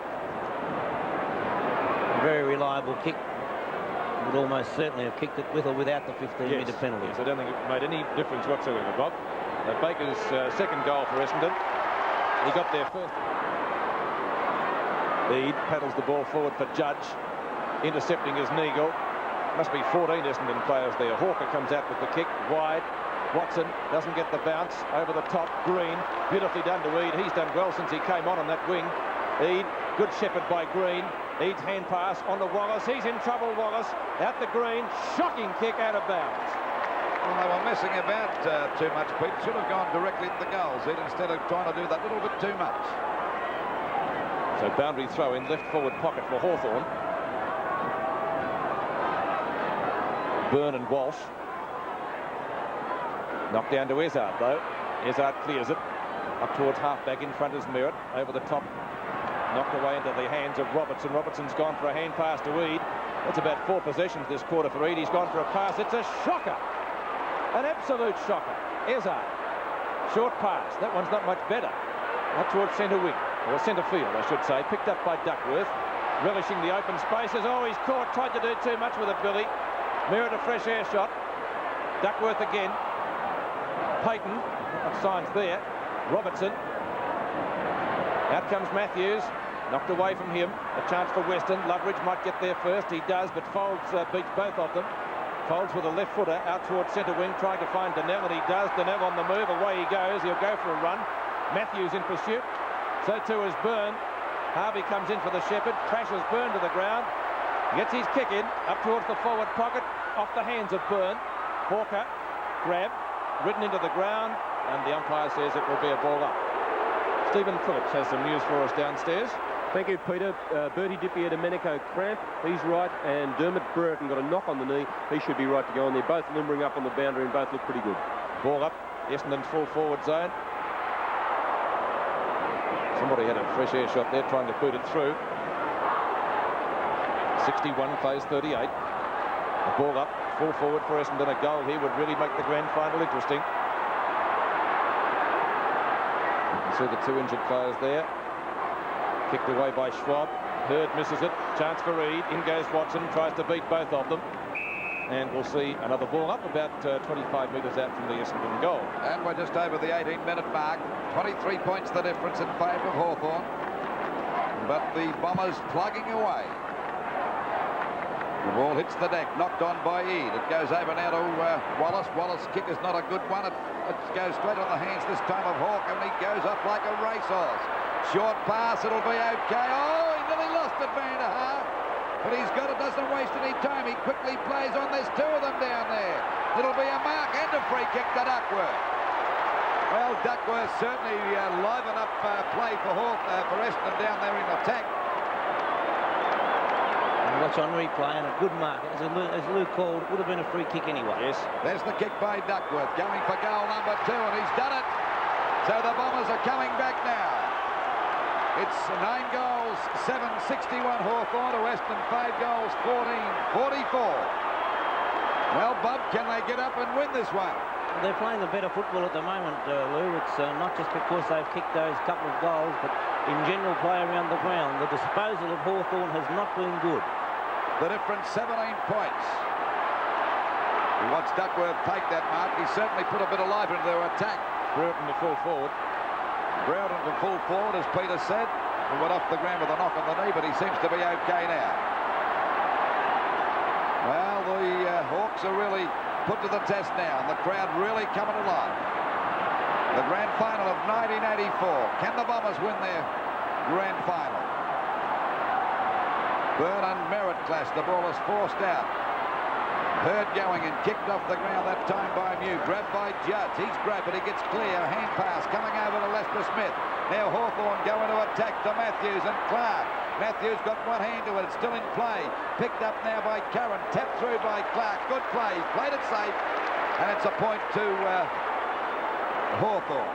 So it's 18 points the difference. Waiting on Fowles. He's gone for a short pass. It'll be okay and marked down there by Hawker.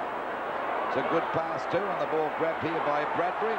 Be a 15-metre penalty against Hawthorn, I should imagine. Robertson grabbing Bradbury. Umpire calling him back right up to that half-back line. Well, the Bombers are looking a lot more confident. Bradbury drives the ball around. They're looking for Danaher. The ball is punched out. Grabbed by Green. The kick is... Oh, it's a bad kick marked by Bradbury. Things are starting to fall into place for us. There's where he is again. Duckworth, he's been the danger player. He was off too. Yep. Certainly livened things up there, this toughie. And Duckworth's gone for the long kick, looking for Vanderhaar at the back of the pack. Danaher's there, off the top of the pack. In comes Vanderhaar, down he goes. Wallace is there also, he's grabbed, he can't get clear. And the umpire will ball it up about 35 metres out from the Essendon goal. And they're trailing by 18 points. But they're trying to get back on top, and they're showing a lot of spirit at the moment. Now, this is a tough grand final. Ball knocked out by McCarthy. Punched on again towards centre-half forward. Merritt juggles the ball. Got one in the back from Byrne. Finally, it's grabbed by Neagle. He loses it. Merritt tries to crash through the pack. Gets a hand pass out to Donnell. It's high in the air up towards the full forward position. Danaher comes in. The ball tapped out again. Has a go for Reed. Taps the ball on. Smothered that time by Hurd. Again, Hurd and Eade going after it. Beats them both. And the ball is out of bounds. Still on the Essendon half-forward line. About 75 metres around from the goal. 18 points the difference. Can the Bombers get in front of this quarter? Boundary throw in. In front is Mew. Down to Green it comes. Green hooks it back towards centre wing over the boundary line, so not much going right for Hawthorn at the moment. Looking a little bit, I wouldn't say dispirited, but probably rattled more than anything, as Essendon really applied the pressure. Williams has the free kick on centre wing. Looking for Vanderhaar. Down to Hurd. He's caught. So too is Baker. Neagle on the boundary line. Good hip and shoulder, puts him over the line. It will be another boundary throw-in. Watch again on the replay as Neagle is trying to gain possession. Eade coming across. Once again out of bounds, this time a little bit further around towards the centre wing position. Neagle seems to be okay. That's pretty tough. Knocked down by Lester Smith. Straight to Fowles, crashes his way through. Good smother though. Scooped out by Hurd. There's Neagle. Harvey caught. Wallace at the point of the square on the Judge. He's been fairly quiet today. Judge at centre field. Hot in pursuit is Duckworth. That man's everywhere. He gets his kick in though. Judge up towards full forward. Brereton is marked. Well, I said he'd been moved to full forward because of the knee injury, and that was a great mark. There wasn't much that Kevin Walsh could do about that. It swung away from Walsh, and any chance Walsh had of punching it away, I think the wind put paid to. He's got to kick it yet. He wouldn't want to miss it. No, he would not. 3 players standing on the mark. Brereton, 20 metres out, has put it through for a goal and a badly needed one for Hawthorn. Brereton second, Hawthorn 10-8-68, and Essendon 5-14-44.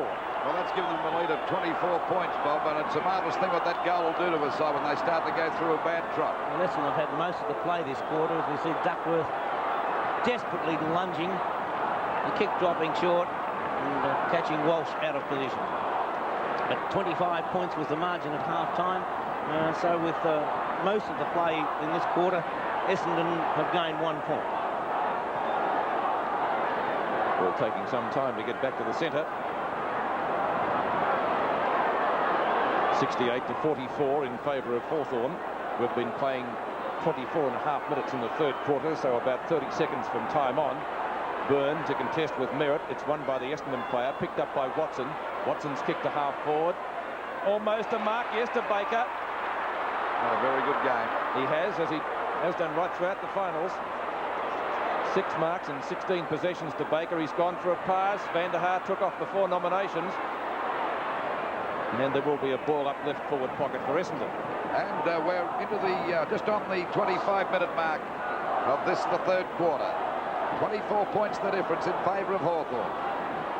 Knocked out that time by McCarthy. Duckworth trying to crash through the pack, but they pull him to the ground. I tell you what, it might have been a free kick against him, but you've got to give him a lot of credit, Bob. He has a go, this fella, doesn't he? He certainly does, Lou. I love him. I like those sort of players that have a go. The ball back out there towards the big fella. Byrne, he takes the mark out there in front of Merritt, out there at half-back. They're 24 points in front, as Bob Skilton said before. Essendon only picking up a point this quarter so far. The kick by Byrne is a long one over the half-forward, but not a good one. Goes straight in the hands of Neagle. He doesn't waste any time. He quickly drives the ball back. There's Adolf and Thompson on. Schwab and Byrne messed each other up. Williams is tackled, finally picked up by the blonde-headed Harveys. He fires the ball up towards the full forward position, punched out by Ayres. Backing up is Roberts, and that kick is smothered. And they go in pretty hard, both sides, and the umpire will board it up about 20 metres out from the Essendon goal. And they're trailing by 24 points into this quarter by 26 minutes. Well, this has been a ding-dong struggle, a real tough match. Ball knocked out by McCarthy. This could be a goal to Baker. Oh, gee, doesn't it coming around enough? Not enough, and it's a point, so it's 23 points the difference. By golly, they've had plenty of chances, Essendon. 10-8, 68, Hawthorn to Western 5-15, 45. Waiting for the ball to come back into play again. Kicked out towards that half-back line on the outer side of the ground. Punched on by Byrne, grabbed here this time by Mew. A hand pass coming over to Wallace. Wallace goes for a pass. Weston couldn't pick it up. It's finally picked up by little Thompson. Tries to give a hand pass to Hawker. It's a bad one. He's in trouble. He spins. He's grabbed by Judge. But he finally gets the ball out there to Weston. Back it goes to Williams. Over it goes to Thompson to Hurd. Smothered again. They were messing about. A hand pass comes out now from Mead. Back to Russo, back to Green. And Green with a left footer drives it up to that half-forward line. Hawker got through. No, he didn't get the good run. Down goes Judge. Coming after it now is Clark. Well tackled that time by Cowan. This gives Matthews a chance. Matthews scoots around the pack. Drives it over there to Judge at the back. Two Hawthorn players spoil each other, but Judge tackles Merritt. It's going towards the goals. He sent it in the back. I don't know about that one, Bob. I don't agree with that one. We'll watch on replay now as he gets it, and certainly not in the back. Ball drops short. Hurd getting away from Tuck, who's been a pretty quiet player since the first quarter. Hand pass coming over to Weston. Weston at centre half back, shoots the ball back towards the centre of the ground. And there's the man of the moment for Essendon. Baker doing a great job. He's got the mark at centre field. Drives the ball over the half-forward line, looking for Van der Haar. Punched away that time by O'Halloran. Van der Haar goes down. This gives O'Halloran the run of the ball. A hand pass to Russo. Good play. As the ball is finally kicked around there, it's smothered actually. It's a bad kick by Russo. He comes out of the pack. He was actually grabbed by the leg. Umpire said he threw it. Thought it might have been a free kick. Really, there's no doubt he was grabbed by the leg as he was trying to get through, and that's Van der Haar taking the kick. Gone for a short pass. Baker again. He's everywhere. There's the siren for three-quarter time. Will he have a shot? Look at Miller kick this, Pete. Yes, he's a good kick. I don't know whether he's that good. He's not. No, that's no score. 5-15, 40. I would say it'd be under 100,000. There's a few vacant seats at the top of the western stand, and I believe there were a few vacant seats here in the northern stand, not utilised by VFL Park members who had rights here today at the MCG. I would say it is probably well, the smallest grand final crowd we've had for probably 20 years, and there's still 100,000. Well, near enough to 100,000 here, but it's pretty cold on those top decks there this afternoon.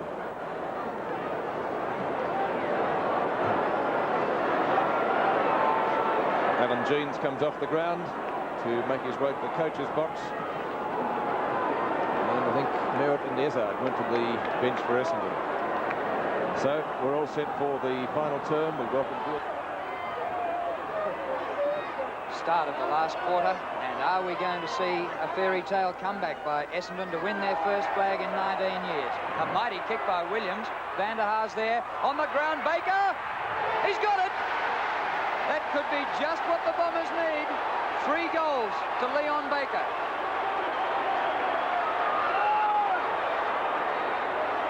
Well, Leon Baker, 18 kicks at this stage. Williams got the ball out. He's been on Wallace since before half-time. And good use of the body, I thought, there by Van der Haar.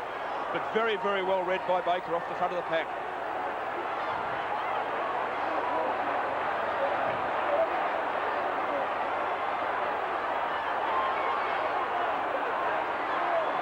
So inside a minute of the final quarter, the margin is back to 17 points. Byrne with a blood nose. He carried one in the second semi. Watson played for the free and got it, but Thompson wants to run on. Out wide, the chance is on for Bradbury. Ayres is bearing down. Sweeps it inside. Folds to full forward. Harvey, well tackled. Ball up. Schwab, fine effort. Says, why didn't I get the free kick? But umpire James said the ball was held to the blonde 19-year-old Essendoner. Less than 3 straight kicks the difference. The Bombers haven't looked like it all day. But still, Hawthorn haven't got a match-winning lead. Whistle's gone. Be a free kick to Wallace. Centre half-back. Kick by Terry Wallace to Curran, who came on in the third quarter. Knocked away from him by Weston. Goes to Neagle. Bombers certainly do look hyped up and charged up for this last term. A centering kick. Danaher, big fly. And at the back, Bradbury. It's another one. He's got it. 11 points the difference. That was really set up by an excellent bit of work by Nagel. He really brought that ball off very nicely, and that's what they've been lacking all day, the ball coming quickly into their forward line. Here's the first bounce. Uses left foot, and he brings it nicely inboard. He gave his forwards a fair bit of space instead of putting it in the pocket, and Bradbury judged it exceptionally well. And Randy O'Halloran not quite able to make up the yards and very cleverly kept the ball low to make sure it went straight. 2.5 minutes gone. 11 points the difference. This is what the Bombers needed. Madden not in the action today. Danaher diving after it. Williams, great tackle, Wallace. Now Schwab. Brereton. But there's a free kick going Hawthorn's way, is there? He thought so. Still play on, and Ayres picks it up towards Curran. Mark Payne.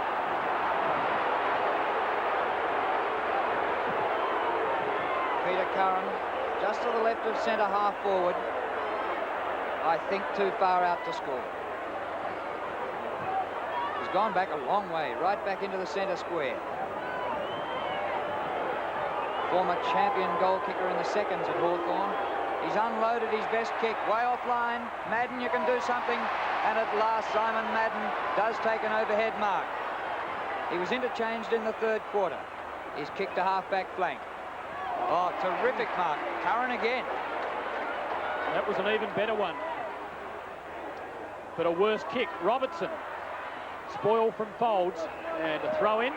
Hawthorn's forward pocket. The Hawks, the title holders, the professionals, now looking for the response to an inspired start by the Dons in this last quarter.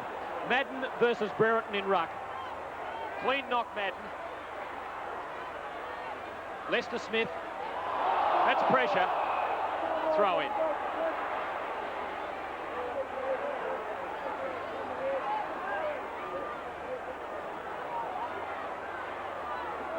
Madden again. Getting up high. Clark underfoot. Goes to Tuck. Ball pulled off his boot virtually by Walsh. Hasn't gone out yet. Well played by Kevin Walsh. Danaher could have given away a free. I thought he was into Curran's back. The umpire didn't pay it. Weston looks as though he's gone back onto Mew, and Danaher's come out onto Curran after those 2 marks. Listen to that crowd. The Bomber fans going mad now. Madden climbing high, but can't work the ball clear of the pack, so another ball up. Hey, and hasn't he been stung into action by being interchanged? 11 points in it, 5 minutes gone, so heaps of time left yet. We've got a great grand final last quarter in front of us, and the Dons have made it so by kicking those 2 goals. Madden and Byrne. Madden wins, but again the ball doesn't come clear, and again umpire James has to call for it.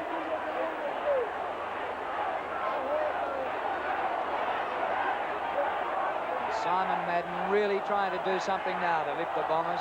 He's leaping higher than he's done all day. Gets it to Danaher. It spills to Walsh. Now it spills to Watson, but Walsh will take a free kick for being held when not in possession. Switches play. Bradbury. Pushed by Green. Play on, says the umpire. Chance for Hurd. Support by Hawker.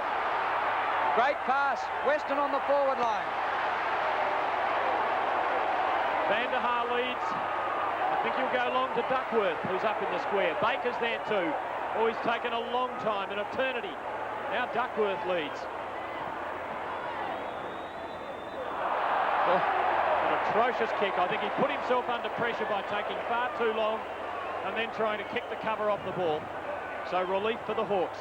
And badly needed it was. One of the problems with the shuffles that Sheedy's been doing is that he's playing, if he now has 2 or 3 players out of position, and they are not necessarily doing the right thing. Kick by Green. Oh, great mark by Mew. Wow. Some tall timber in front. Madden and Byrne. His kick to the wing. Walsh lifting himself. Eade leaves it for Loveridge. Great play again by Hurd. The spills go to Watson. Watson centres. Duckworth there. It wasn't really a centering kick. Duckworth in the pocket, kicks backwards to Thompson, and now Thompson is not far off centre and 35 metres from goal. And very good play by Billy Duckworth, realising he was probably unlikely to convert, looked inboard immediately, and of course the Essendon players were awake to it. The confidence has really lifted a bit. That's reminiscent of the sort of play they've been putting in during the year. Thompson's kick is good. It's 1 kick the difference.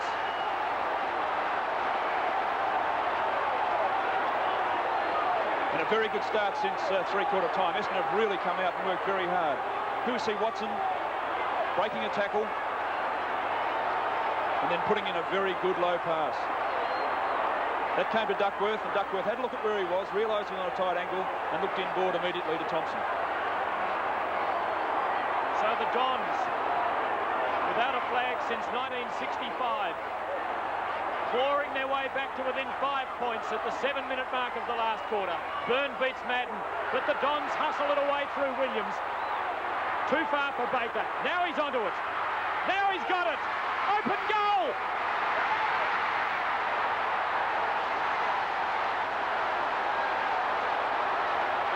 The Dons are in front by 1 point at the 8-minute mark. 4 goals to Leon Baker. One of the crucial plays in this match since three-quarter time has been the performance of Williams out of the centre. He has really lifted out of the middle, got 3 balls out that I've counted, and of course Baker has been one of those players that's been finishing it off. Well, Leon Baker is used to premierships. He came from Swan Districts and played in 2 flags there. McCarthy wide out to the half-forward flank. Terrific mark by Loveridge. Richard Loveridge for Hawthorn. Going as long as he can. Tucks underneath it. Curran flies at the back. It goes backwards from goal to Russo. His kick smothered by Essendon, who are desperate. Eade's kick bumbled. Donnell. Williams again, steady. Back to Hurd. To Watson. Halfback. Watson's kick to the wing. Too long for Weston. And the mark to McCarthy. Poor kick that. Now Loveridge with the chance again. Over half forward. Matthews from behind, but the odds were stacked against him. Madden has to get right down. Neagle, well done. Madden and Folds make a bit of a mess of it, but Folds clears. Very gutsy effort by Schwab, but Weston onto the loose ball. Just got the little hand pass, did he? Yes, and gets the free kick for being held. I think Schwab should have held that one. So Weston to put the Dons into attack. The Bombers leading by a point, approaching the 10-minute mark. Duckworth again. Kandahar leads from the square. Duckworth goes long. It's very long. Madden's on the line with Kandahar. And if he hadn't touched that, it may have been a goal. And all of a sudden, Duckworth failed on Matthews early in the match, is becoming a real force in the forward line. Well, there's a weapon to have to throw in. 15 metres against Madden. Dipia Domenico back on. Lester Smith interchanged. So now the Hawks faced with the ultimate test. Such grand campaigners, but the odds stacked against them now. They've got to come back. O'Halloran right down the middle. Burn up. Wallace onto the loose ball. Loveridge. Pressure, forced the error. Still a chance, Eade. But Hawker holds it with strength against Judge. And the umpire will bounce it up towards centre half forward for Hawthorn. 11 minutes gone, Essendon in front by 2 points.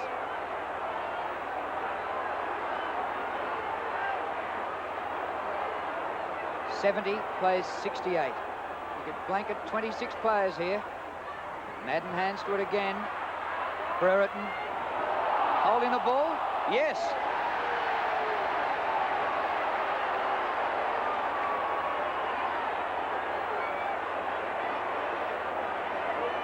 Hawthorn have led from the start after they kicked a goal within about 30 seconds of the opening bounce, but the Bombers clawed their way back and hit the front for the first time at the 7-minute mark in the last quarter.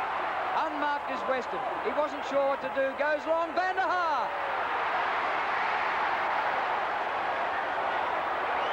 And he's still free. He's still free, but Kandahar will probably shoot. He's a lovely long kick of the ball, and Bradbury says, give it all you've got. It's curling back. It didn't quite make it. It's through for a behind. And the margin is 3 points. And all of a sudden, the Hawthorn defence looking a little bit rattled. Weston found space, took a mark, and one was unmarked for a good minute afterwards. Mew's kick. Big leap by Watson. Watson comes out with it. What a great bit of play. Oh, it deserved a goal. Well, very poor kick-off from Mew there.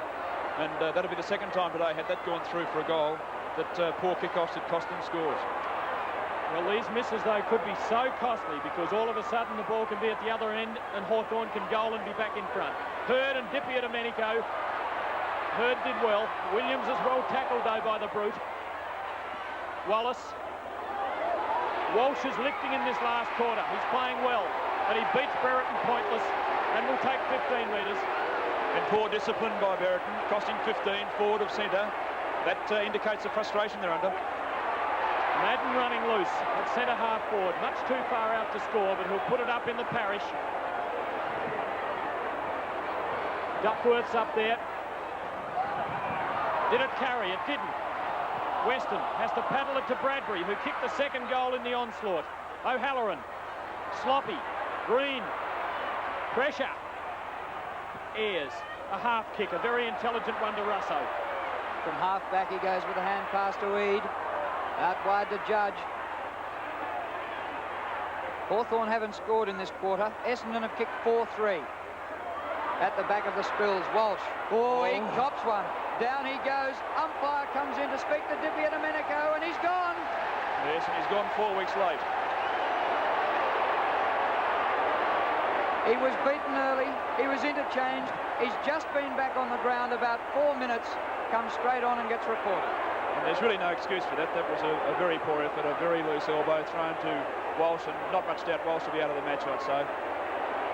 And very reminiscent of the Curly Austin incident. You think after the way the comments were made after that he would have put that one out of his repertoire. Stretcher coming out, I think. They're waving towels. It's a very sad thing because now if Hawthorn win, of course, it'll be something that people will look at and say, well, they run it the wrong way. And what a pity for Kevin Walsh, who after 3 fairly horrendous quarters. We're starting to lift. The stretcher's on its way, and this is what caused it to come out. That could well be a broken jaw, I suspect. Same umpire who missed him in the match against Carlton, the qualifying final. He hasn't missed that one. Domenico on the mat. And so, alas, was Kevin Walsh. It is a structural problem now for Essendon, because centre-half back, Brereton has started to play reasonably well. Walsh has then been able to cover him, I guess, in the second half. And now they've really got to think an alternative to put there. Danaher's been fairly busy with Curran since he took a couple of marks early. So it'll be interesting to see what Sheedy does to try and cover that spot. Got Merritt on the bench, which is interesting. He'd be a possibility. He certainly played full-back, centre-half back occasionally.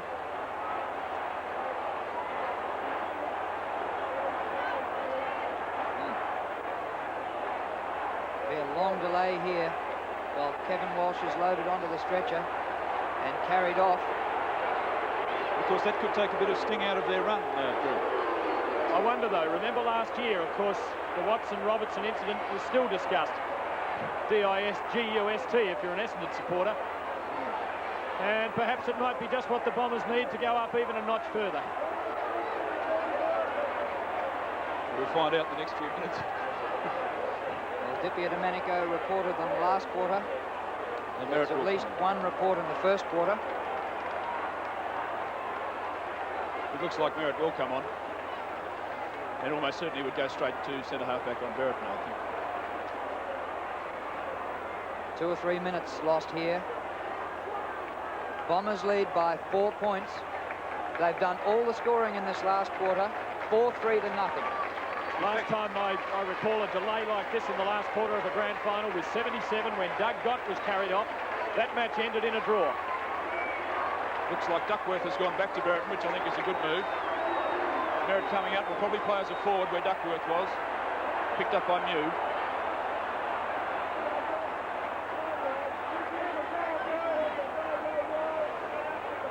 So as the clock ticks up to 17 minutes, play is about to restart with Essendon leading by 4 points.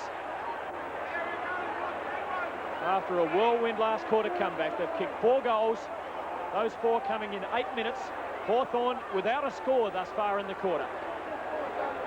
4 goals, 3 to nothing. And Hurd gives it to Clark, who got away from Matthews, who was caught napping. Mark taken by Schwab as light rain starts to fall again. Schwab on the centre line, drives the Hawks forward. Curran, his 3rd good mark in this last quarter. Undisciplined play by Danaher. That could be very expensive. Could cost them the lead right here. That's the difference between a 60-metre shot and about a 40, because it was a long 15. It's surprising to see the cool captain make a mistake like that. He's done it! The Hawks are back in front at the 18-minute mark. Hawthorn by 2 points. Well, Curran, 3 big marks in the forward line this quarter, but 2 very poor disposals. But certainly used that one very well. Schwab, the man that got the ball across, he's competed very well all day. Taken very nicely by Curran. And I hope we see in the picture here, we'll see the ball hit the deck, and there, very undisciplined play, could be very expensive. Centre square infringement. That's another undisciplined piece of work. Free kick to Byrne, who's played a great game. Top kick. Brereton from the back. He's got it. No, not quite. Matthews somehow gets a kick in. Thompson doubles back. Good kick to Watson. Listen to the crowd on Domenico. Oh, getting free is Baker. Hurd. Hurd's kick to half forward. Weston. McCarthy with his back to the ball. Couldn't stop it. Well, that could have been another 15 because he was definitely retarded by McCarthy and prevented from getting the kick away quickly. He goes long. It's a big one. Van der Haar.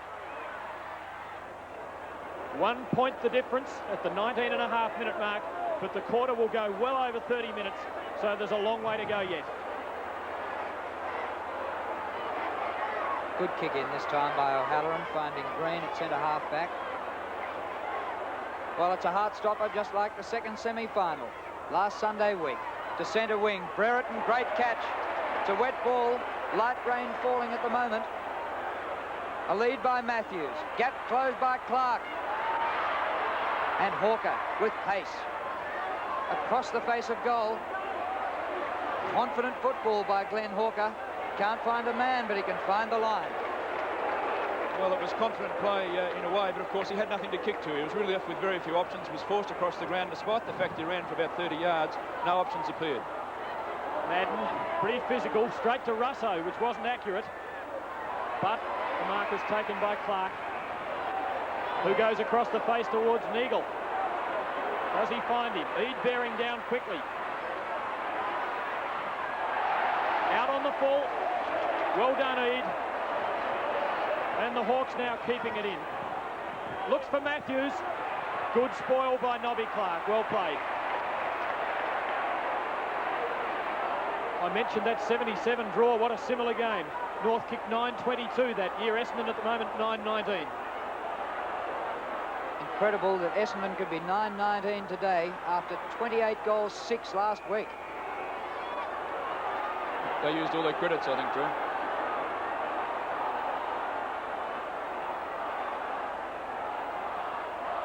Chance for the Hawks. Loveridge. Matthews. Oh, gee, that held up.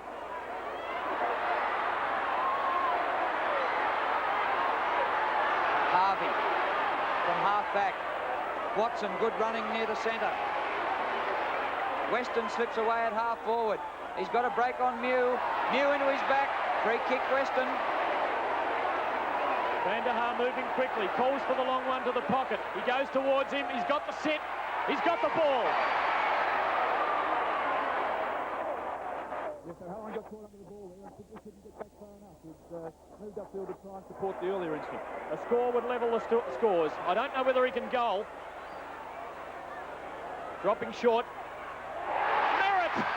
What a mark! I saw those arms up. I had no idea whether it was an Essendon or a Hawthorn player as he stood behind his man. And Roger Merritt was the one who emerged. Point-blank range. And the lead is about to change for the third time in this gripping last quarter.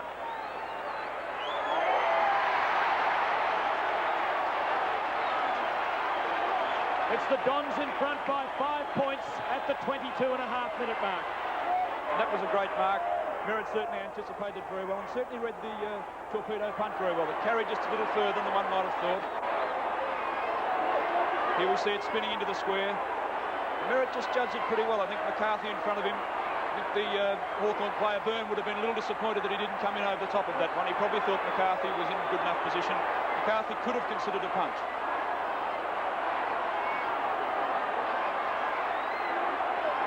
.23 minutes in the last quarter. 5-point lead to Essendon. Madden has lifted since being taken, since coming back on the ground. Once again, Williams got it out of the middle, but the ball's got to come back for another ball up.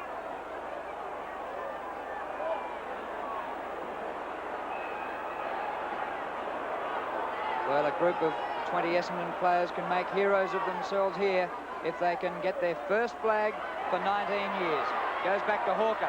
High kick to centre half forward. Knocked out by Mew. McCarthy to Russo. Man in the clear, Schwab. Good chase, Watson. Schwab's kick is good. Matthews well placed. Sandwiched out of it. Dipper tries to crash through. Hooks back. Duckworth. He's played well at both ends of the ground. That was a great mark. Under all sorts of pressure. Beautiful delivery too to Bradbury. Oh, a sitter. Finds the turf, but he's got time to atone. Towards Merritt. In awkward position, he did very well against a very tired McCarthy. Harvey. The overlaps on here. Up towards Van der Haar. Knock on. Baker. Yes. Weston it was. And that came out very quickly from Duckworth's mark. Duckworth pushed it across to Bradbury, and the ball was brought up very, very quickly. Harvey getting on the end of it, and there certainly was an overlap. There was a spare Essendon player. It was knocked on probably by O'Halloran as it turned out, but Baker once again roving, reading it off the pack. Sorry, Weston.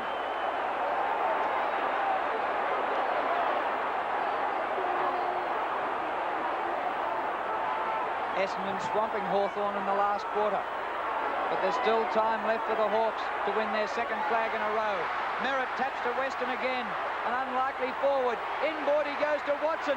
Could almost seal it. It'll take Hawthorn 3 goals from here.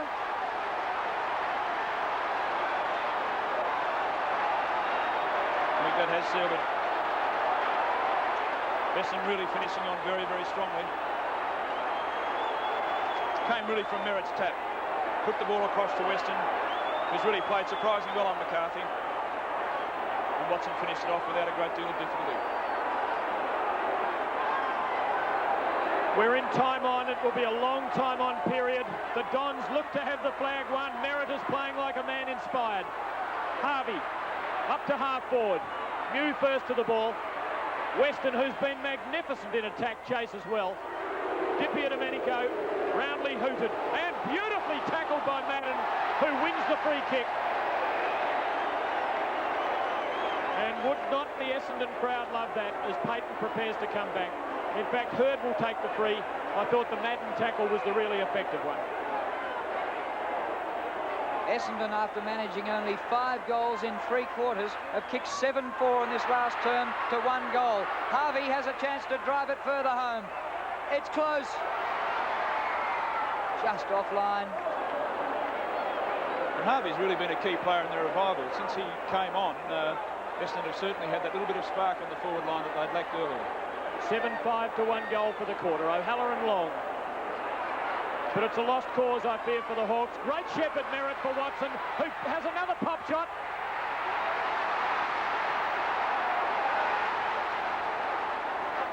The flag's won now. The Dons have won their 13th premiership. Of that, there can be no doubt. For the first time in 19 years, and for the first time in 18, the 4-club nexus has been broken. Watson finished it off. Some 18 kicks. He's played an exceptional game. Sorry, 21 kicks. Essendon have more than doubled their score in this last quarter. Madden wins the tap. Tuck has hardly been in the game. 6 kicks to Michael Tuck, a veteran of premierships. There's a bit of a box on. Payton's just come back on the ground. Simon Madden can smile because he is going to be in a premiership team for Essendon. The first time for that club since 1965. And listen to the crowd, absolutely loving it. Schwab in all sorts of trouble. The Bombers, men possessed at the moment. They've won this grand final and they've won it in the best possible way. They've come from behind.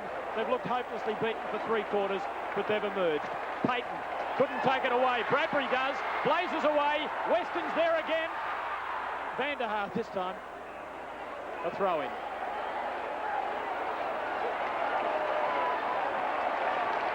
And a chance for Kevin Walsh to enjoy the moment of glory too. It's good to see that he's as well as that after being carried off on a stretcher.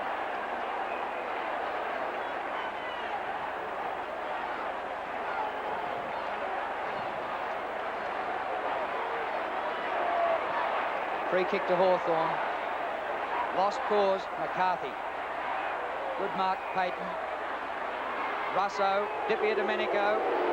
Well played, Hurd again. Watch him go. Helped out by Watson. Russo.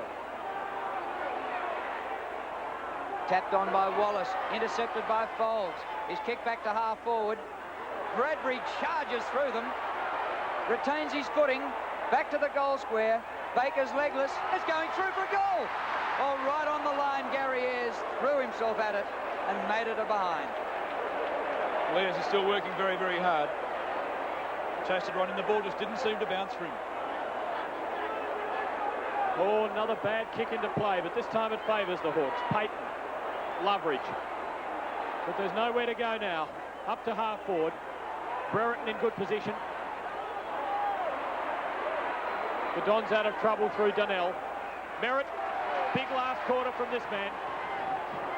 Thompson. Bradbury. Essendon doing it very comfortably. Call inside from Hurd. He goes long up to full forward where Van der Haar lurks. He's sandwiched between two. Where are the Rovers? Mew, or was it Payton? It was Ayres. Hurd, all Hawthorn, Ayres again.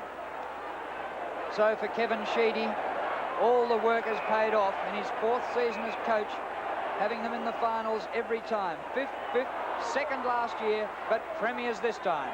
O'Halloran a bit slow. McCarthy, the whistle's gone. It's to be a Hawthorn free kick. 30.5 minutes gone. Goes to Mew. Hawthorn have managed only 1 goal in this last quarter. Consider, they kicked 4 goals in the first 7 minutes of the game. Wallace. To half forward, where Brereton takes a great mark. It would have been wildly applauded at any other time. Mew in trouble with cramp. Brereton goes long towards Judge, but Danaher's up there to force it through for a behind. And the Dons joining Collingwood with 13 flags, just 1 behind Carlton, who lead on the all-time list with 14 as the bloodied Michael Byrne is on the sideline, and the Dons continue to retain possession comfortably. Thompson. Bad bounce out there for Hawker. Donnell. Happy to see time tick away, because in a minute he'll be drinking champagne out of the cup.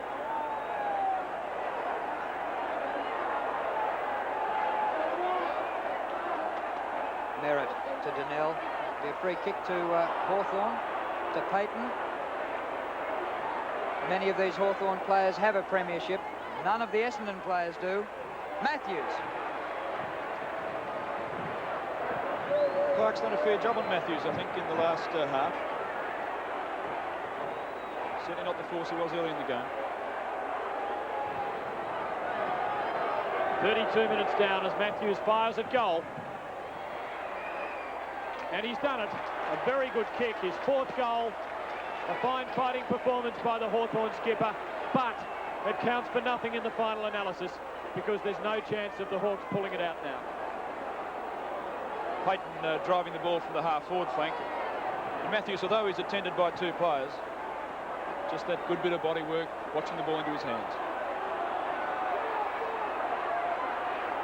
Lee Matthews has 4 premierships, but he won't be making it 5 today. Merritt out of the middle. Green for Hawthorn. They trail by 3 goals. Green's kick is high, not all that long. Danaher now in defence. Gets it to Donnell. Some tired legs. Centre wing Bradbury. Weston getting clear again. Bradbury goes long. Madden's there. He's got it. No, he hasn't. Play on. And out. A throw-in. 33 minutes gone, and I'm just waiting for that moment when the siren sounds, because club supporters never feel happy until that final siren's gone. They're glum on the Hawthorn bench. They're delirious in the red and black colours. Loveridge breaks away. The Hawks still trying. They never give up. Eade to half forward to Matthews. Good try. Well done, Duckworth, a fine player. Donnell to Hawker, who's been a good goer for 4 quarters. Out to Neagle, who's in the open, and perhaps the Dons could set up another one. Long, high, and handsome.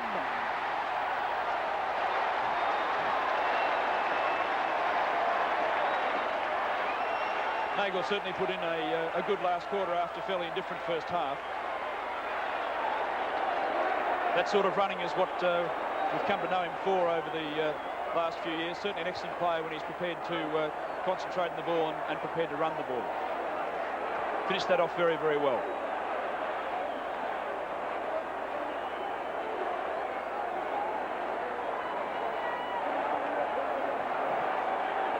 Essendon have kicked 9 goals, 6 in the last quarter, having managed only 5 goals to three-quarter time. Tuck out of the middle. Brereton knocks on. Wallace. Loveridge going past. Nobody back there for Hawthorn. Terry Danaher's there. And there it is. The captain of Essendon gets the last possession of the game. Essendon win their first premiership for 19 years.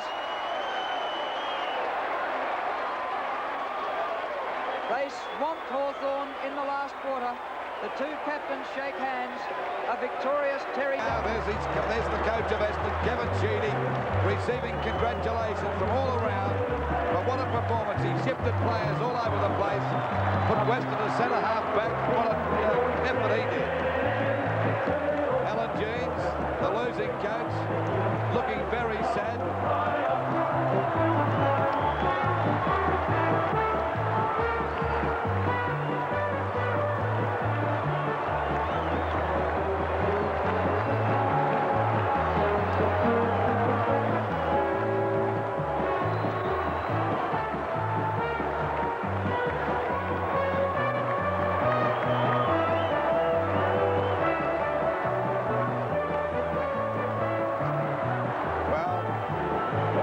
Before, you've got to say that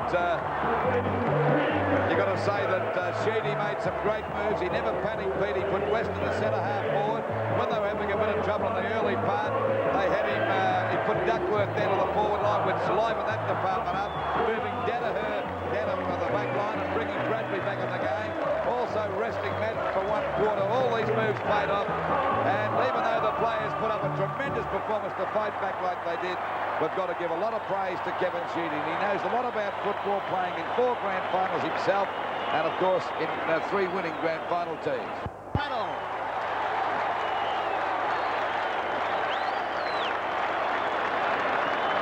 Ladies and gentlemen, congratulations to the Essendon Club and well done Hawthorn to make the presentation.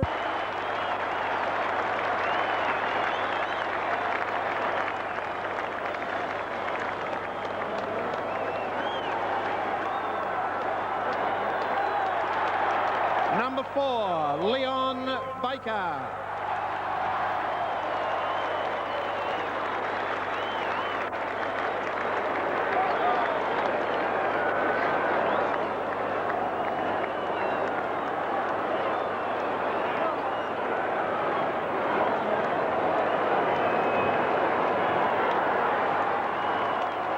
Number 7, Frank Donnell.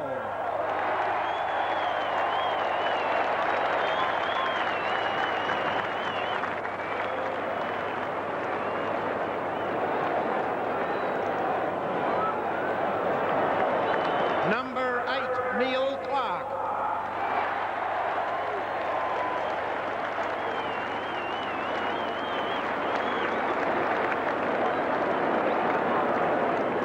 Number 9, Shane Hurd.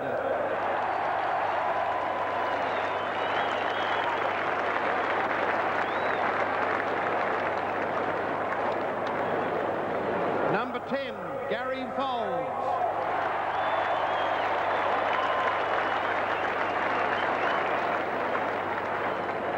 Number 13, Darren Williams.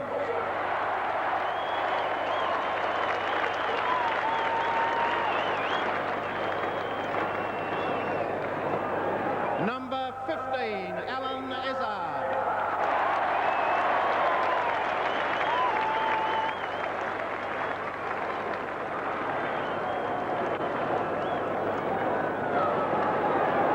Number 18, Paul Vanderhaar.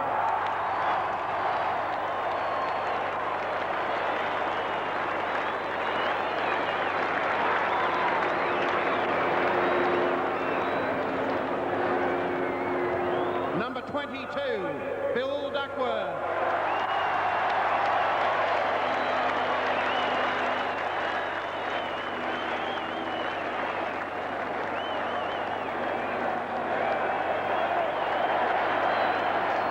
Number 25, Roger Merritt.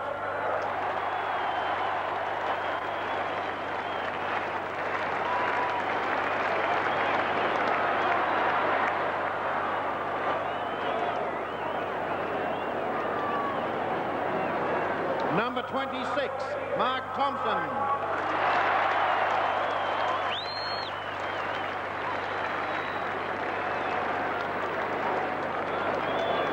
Number 27, Simon Madden.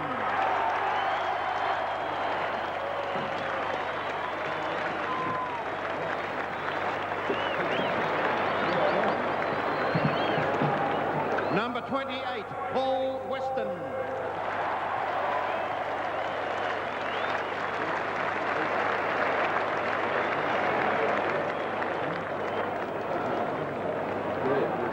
And he's back with his teammates, number 30, Kevin Walsh.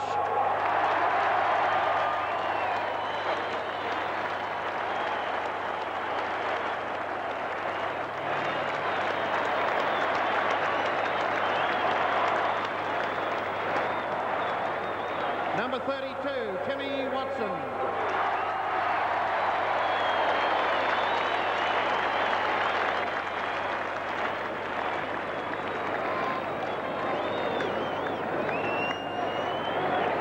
Number 33, Glenn Hawker.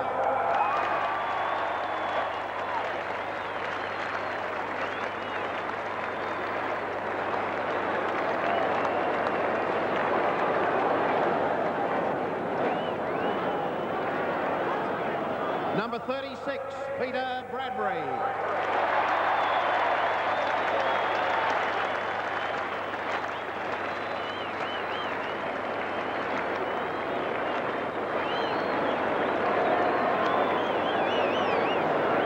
Number 38, Mark Harvey.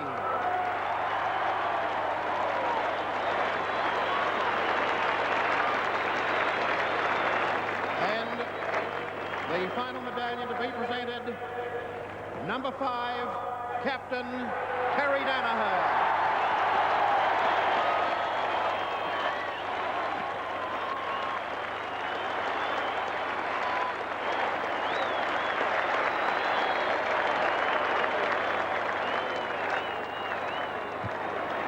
And now, ladies and gentlemen, joining his captain on the dais for the presentation of the Premiership Cup of 1984, welcome the coach of the Essendon Football Club, Kevin Sheedy.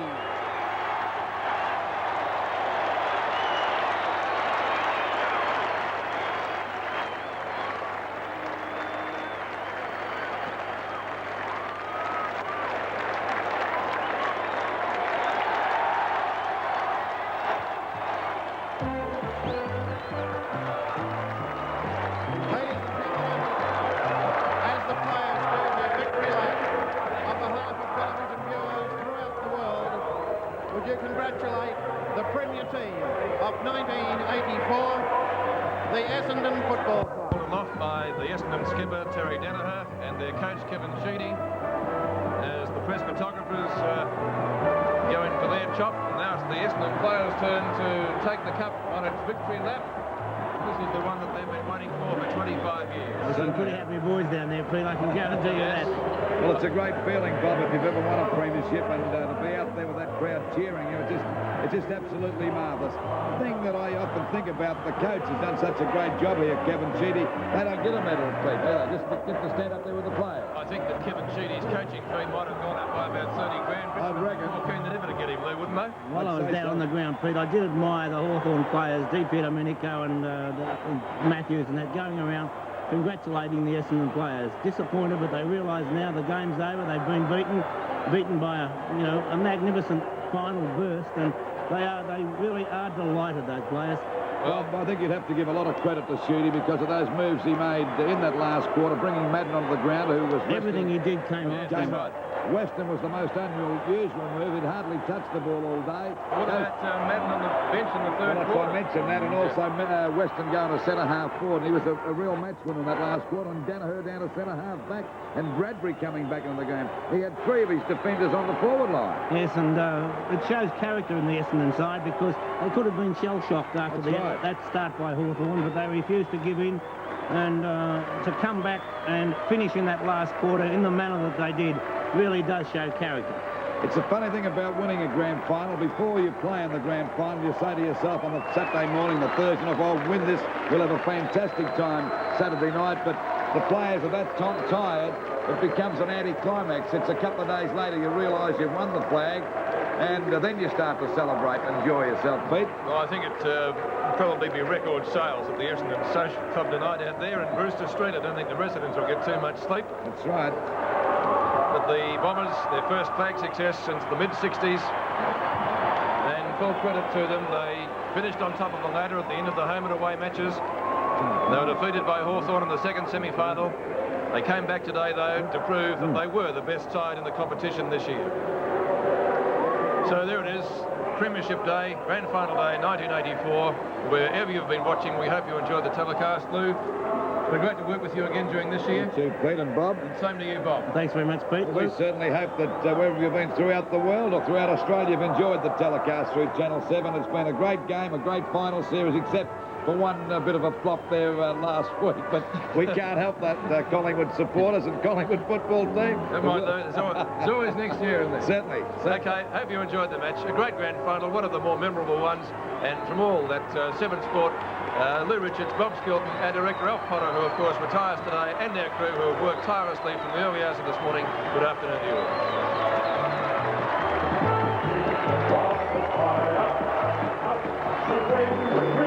By the Essendon player, picked up by Williams. Essendon swing into attack. They want to go quickly.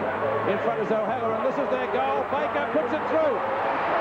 Centre wing, Essendon have decided, OK, we go for broke, and that's just what they're doing. Up towards full forward again. Oh, Bradley, here's the goal. Only a few points in it. Oh, those two goals came up in 2 minutes. Goes there, Baker taps the ball on. Oh, beautiful play. Goes for a goal. And I think they've hit the front. Oh, Walsh got one from DP and America. Caught him on the point of the chest. Vander knocked off. It's a game from Western. They put a straight for a goal. What a beat with a hand pass. Coming out of the Watson. This could be another goal. It is. Oh, they're killing it. There's the siren. Essendon winning their first flag since 1965, and the final scores Essendon 14-21, 105.